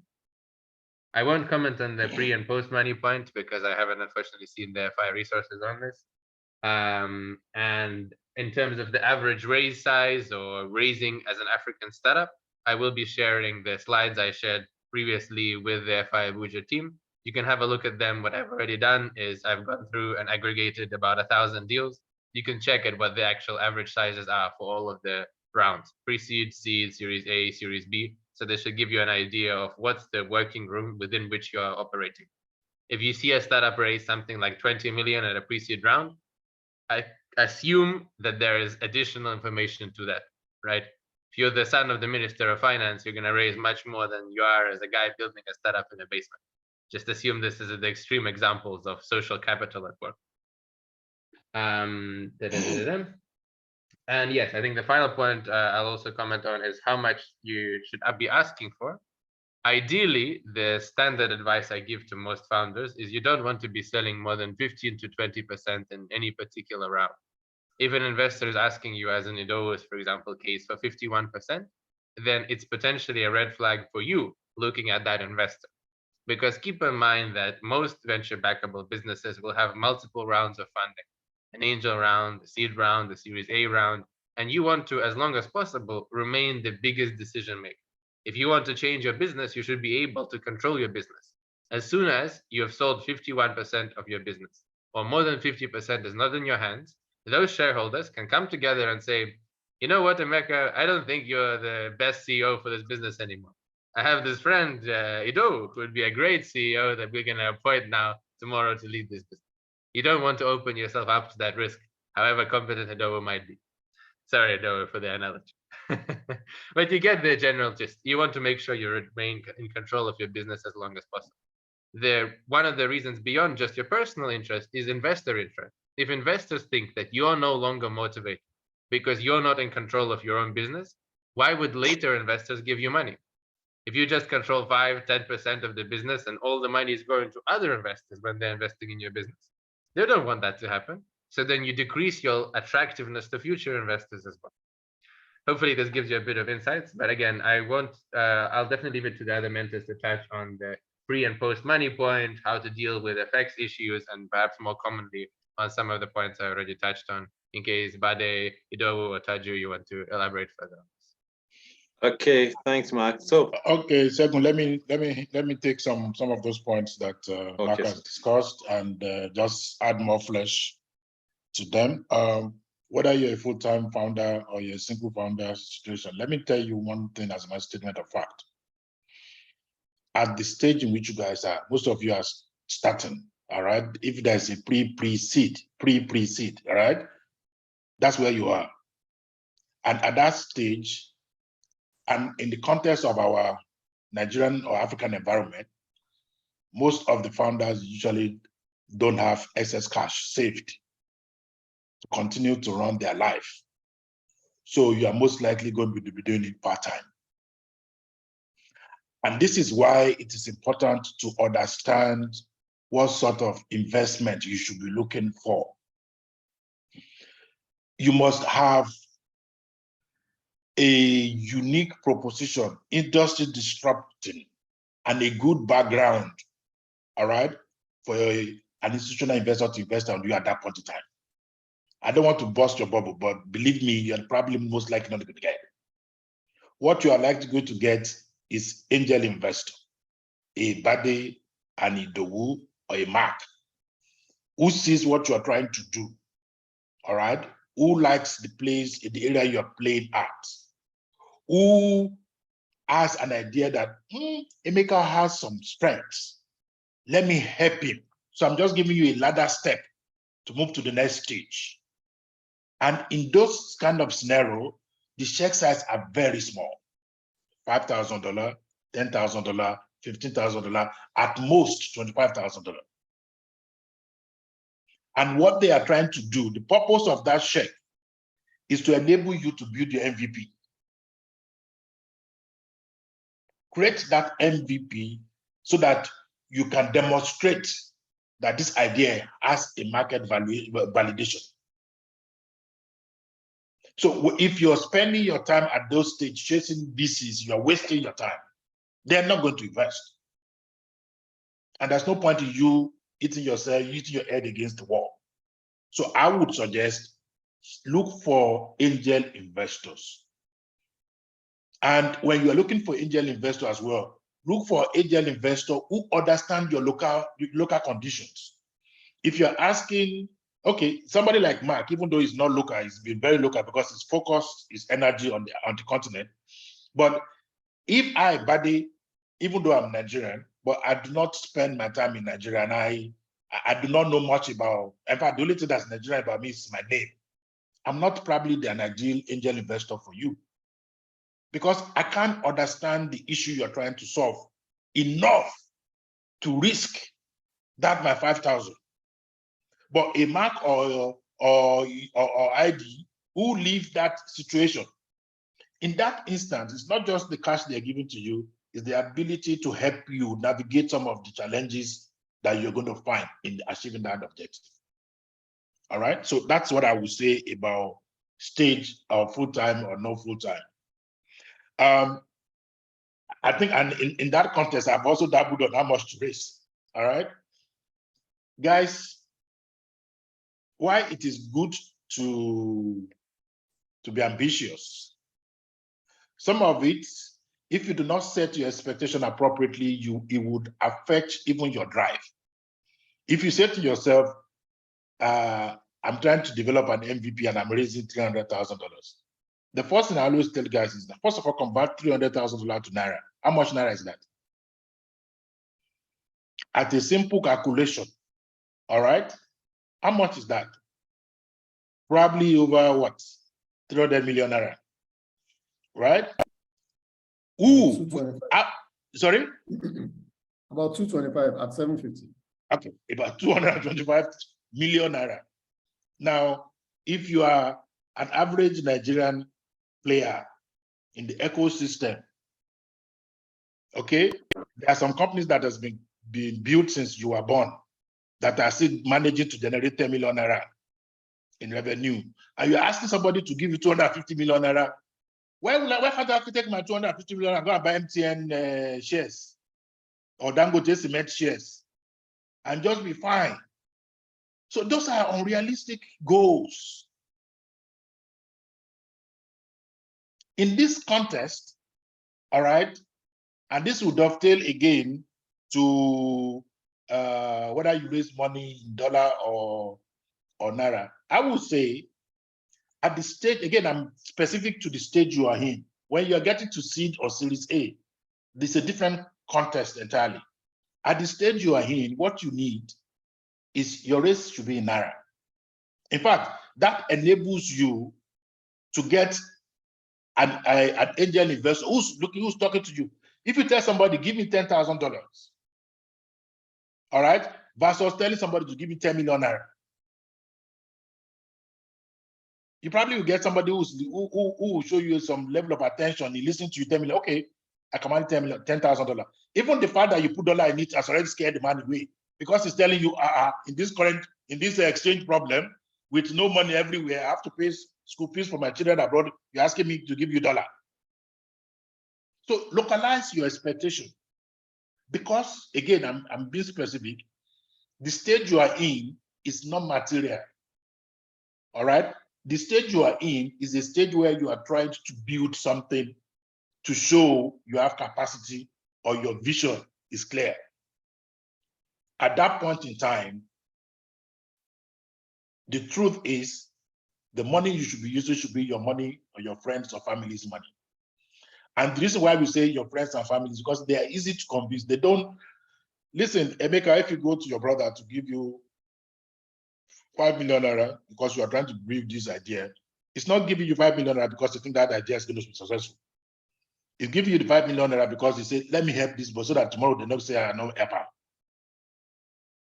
But if you come to Bade who do not know Emeka and you ask me to give you 5 million naira, I will ask you 1,001 questions in order to understand that so the threshold for your success, all right, becomes less and less once you're asking a third party who do not have anything at stake to give you money.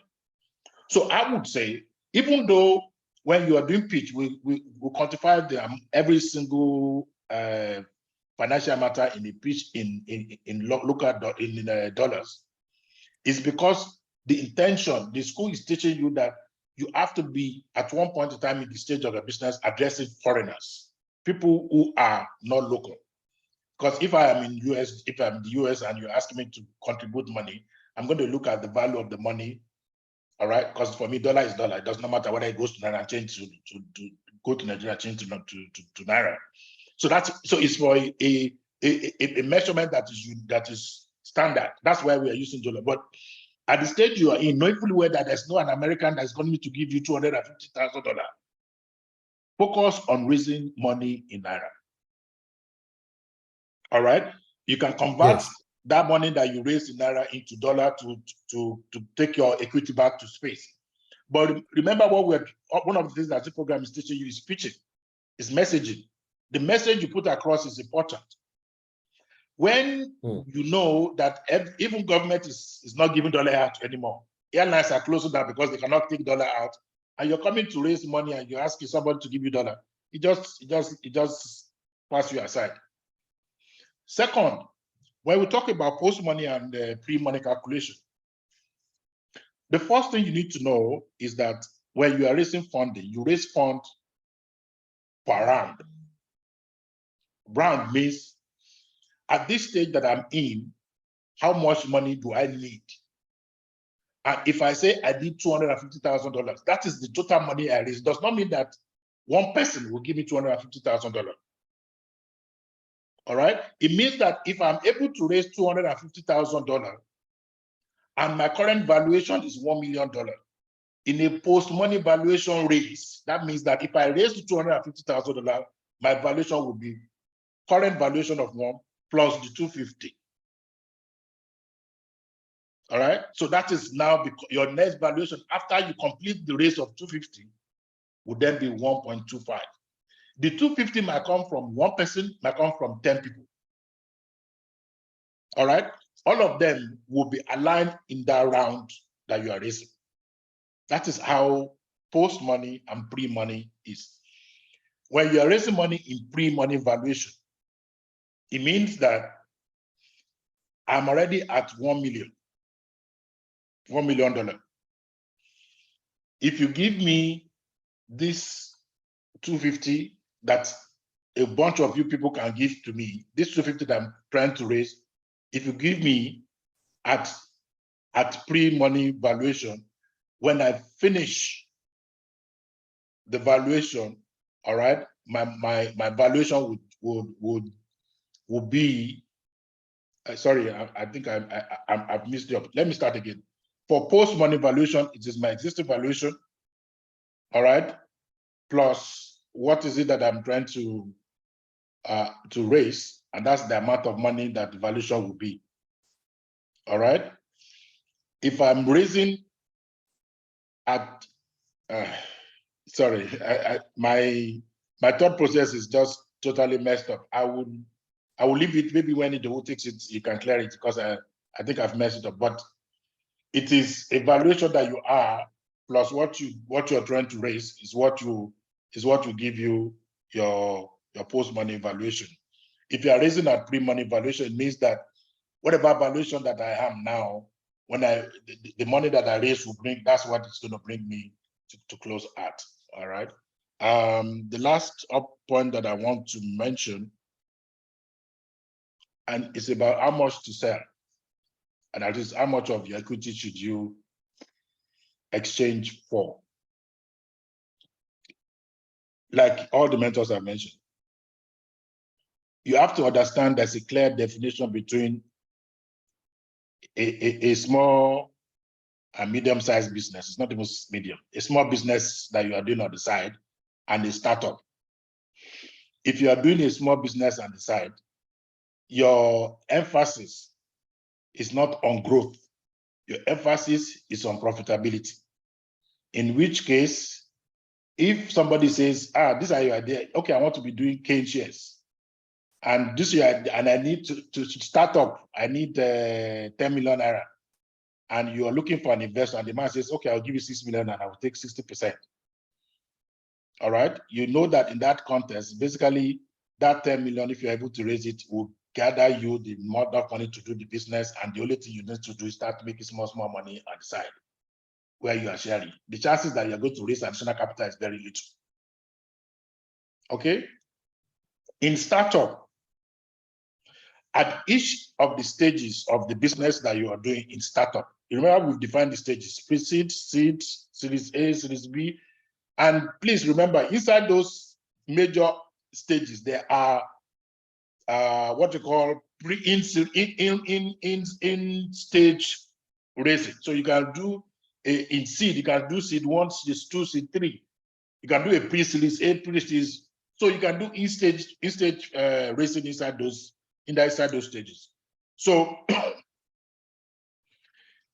one of the key elements as a startup is that at each of the stages, you raise money by selling your equity so that you can move to the next stage. You're not raising the entire money that you need for the life of the business. So if I am at a stage, at a pre-series stage, and I want to go to a C stage, a C stage is when I create a system that enables me, all right, to now start selling to customer, so that customer can start validating that this thing that I'm doing, they are willing to buy and exchange money for. So I'm only raising money to go to that stage. So if that is the situation, why would I want to give equity of more than 20% to anybody? Because if I do that, so when I get to seed stage, let's say I'm giving 50% off. When I get to seed stage, what are we going to give up again? By the time you get to pre-series age, you've sold the entire company. This is the reason you have to understand that at each stage, don't ask for the money you do not need. Only ask for the money you need. And I will explain. If I'm in a pre-series stage and I want to, the objective of a pre-series stage is to create a minimum viable product. That's the objective. All right? Create the tech and the market validation that enables you to show that there are people out there who want to buy. So in order for you to do that, how much money do you need to create the tech? That is the amount of money you should raise. So if it is 5 million naira that I need to create the tech, I don't need to go and raise $350,000. I raise 5 million naira.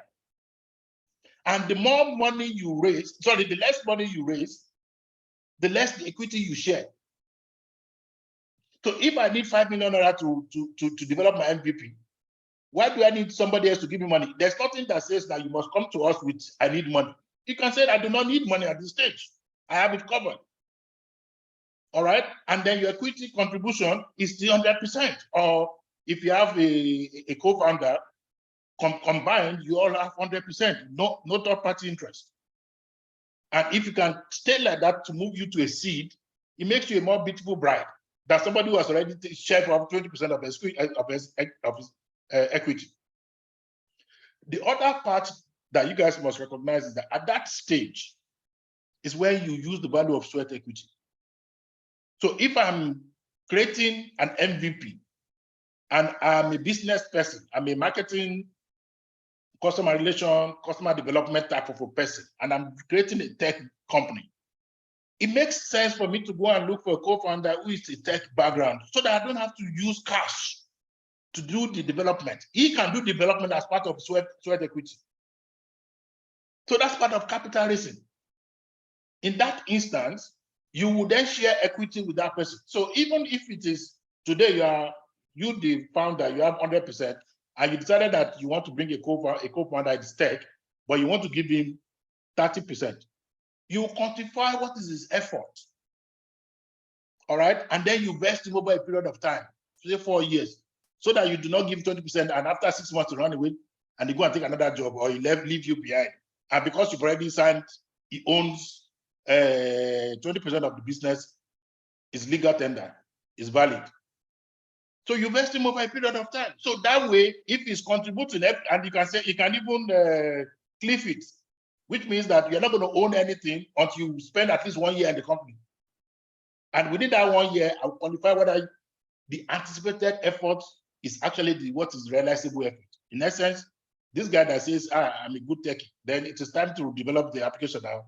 It's telling you, we need to bring more people, we need to bring more people, we need to bring more people. Then you know his effort is not what he promises you. Then you start reducing his equity because he will not, the equity will not vest. So in essence, guys, I've gone to this level and I know I've taken it, I probably have spent more than 10 minutes. I could have been presenting myself. The reason why I want to spend this long time is let you guys know you have to think global but act locally. Your current problem and challenges is at the current state of the economy in which you're operating. And that's where you must localize yourself. Once you pass this stage, you can quantify everything else you want to do in dollar.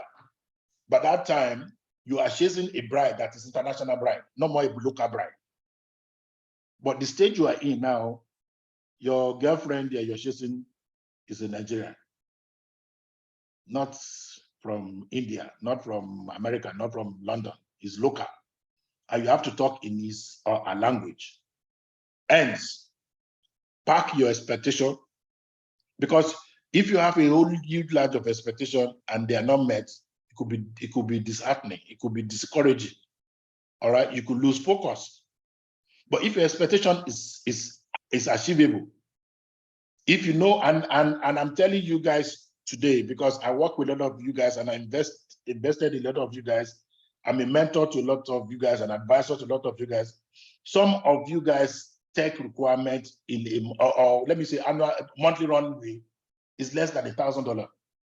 There are even grants that you can get from people like us that will provide you cover for your DevOps with the likes of Google and Amazon, which they will give to you free, which you can use so that you don't have to start looking for cash. Cash is difficult to get. And if you do not have the burden of looking for cash, you can concentrate on achieving something. That's why Startup entrepreneurship is about idea, not about spending money. And the last part that I want to talk is what Mark mentioned earlier about comparing ourselves with the situation. If a tech entrepreneur at your stage in America is raising $50,000, all right? Remember, his expense level, all right, is far higher than yours because he's sourcing his expenses within his locality of America. Because he's raising $50,000 does not mean you have to raise it. In fact, as a matter of fact, by discounting, if he's raising $50,000, you should raise $10,000 because your local expenses is not at par with his own expense. And this is the reason why I'm asking you, for now, you guys remove the dollar, concentrate on Naira. And if you are concentrating on Naira, you know that there's nobody that's going to give you 200 million Naira to start a business when you are still in idealization stage. That's the reality. Even your father won't give you. All right? They can give you 5 million. They can give you 2 million. They can give you 250,000. All right? But nobody is going to give you 60 million Naira to experiment in the context of Naira and Kobo in Nigeria today. And if you have done your financials and your expectation in that local currency, even you yourself, when you see the money, you say, okay, this is not going to work. Let me rethink it. I hope this little emotional pitch of mine has helped you guys to ground it and put it in perspective. I'll stop here for now. Thank you so much, sir.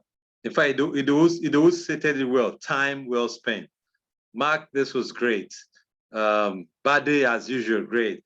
Taju, it's been wonderful. You guys, I'm sure all these founders are, they are rooting for you guys now. They are going, whoa, whoa, whoa, whoa. Thank you so much. Lady A, I'll hand over to you. Lady A. Yeah, everyone. That's it's been a great evening, and oh my goodness, what's going on? Very interesting session, and mentors, you really did a lot of justice to the topic, and as usual, we expect you to dig in deeper during the office hour sessions. So we hope, because fundraising, I mean, this topic is it's very, very deep. Yes, and we can't really exhaust much of it, during this session. You tried your bit, yes, but we still look forward to more support ongoing from you. And founders, you've heard it all, and the journey is still ahead, and quite a lot of learning to continue to do. So typically, your pitch, the Naira version, you need to have that in place as well, so that you can play,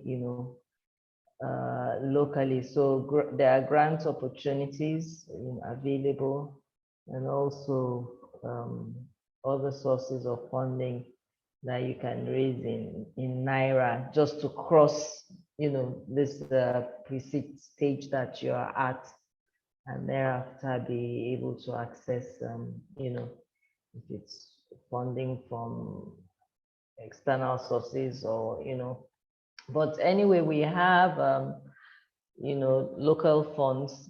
We have quite a number of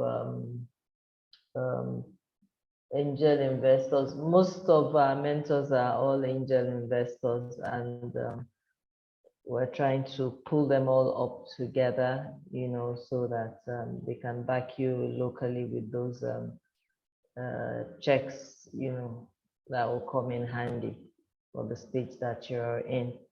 So that's pretty much it for this evening, and Taju, thanks for your contribution. Idowu, as usual, we're grateful.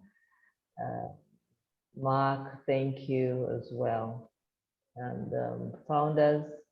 So you just have the last assignment to complete, and that's it for the 3.5 or 4 months of grueling, grueling time with us. So hopefully our next meeting, or will be at your graduation. Yeah, so we'll I guess as we talk, we'll plan whether it's going to be online or a physical meet. I'm routing for a physical meet though, so but we need to reach out to our mentors to see who and who will be attending. Yeah. So okay, yes, and Mark, yeah, just to take you up on the partnership that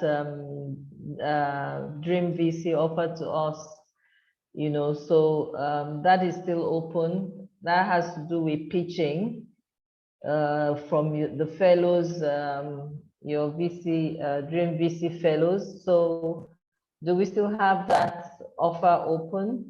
We would like to, Yeah, there'll be details about that on the slides I share and the slides you'll get as Juma. Okay, that's fine. And so, Taju, do you have a word for the founders for your financial, anything financial? You can reach out to Taju, TGS Audio and Co. Thank you everyone. I think the session has been well, packed and very informative. I'm sure the founders have learned a lot. Even me, I think I've picked up a lot from this session. I think the founders should be guided by the need to be cautiously optimistic and also ensure that they scale, even the funding, so that whatever you are able to raise to match the level at which they are, they need to ensure that they are well utilized.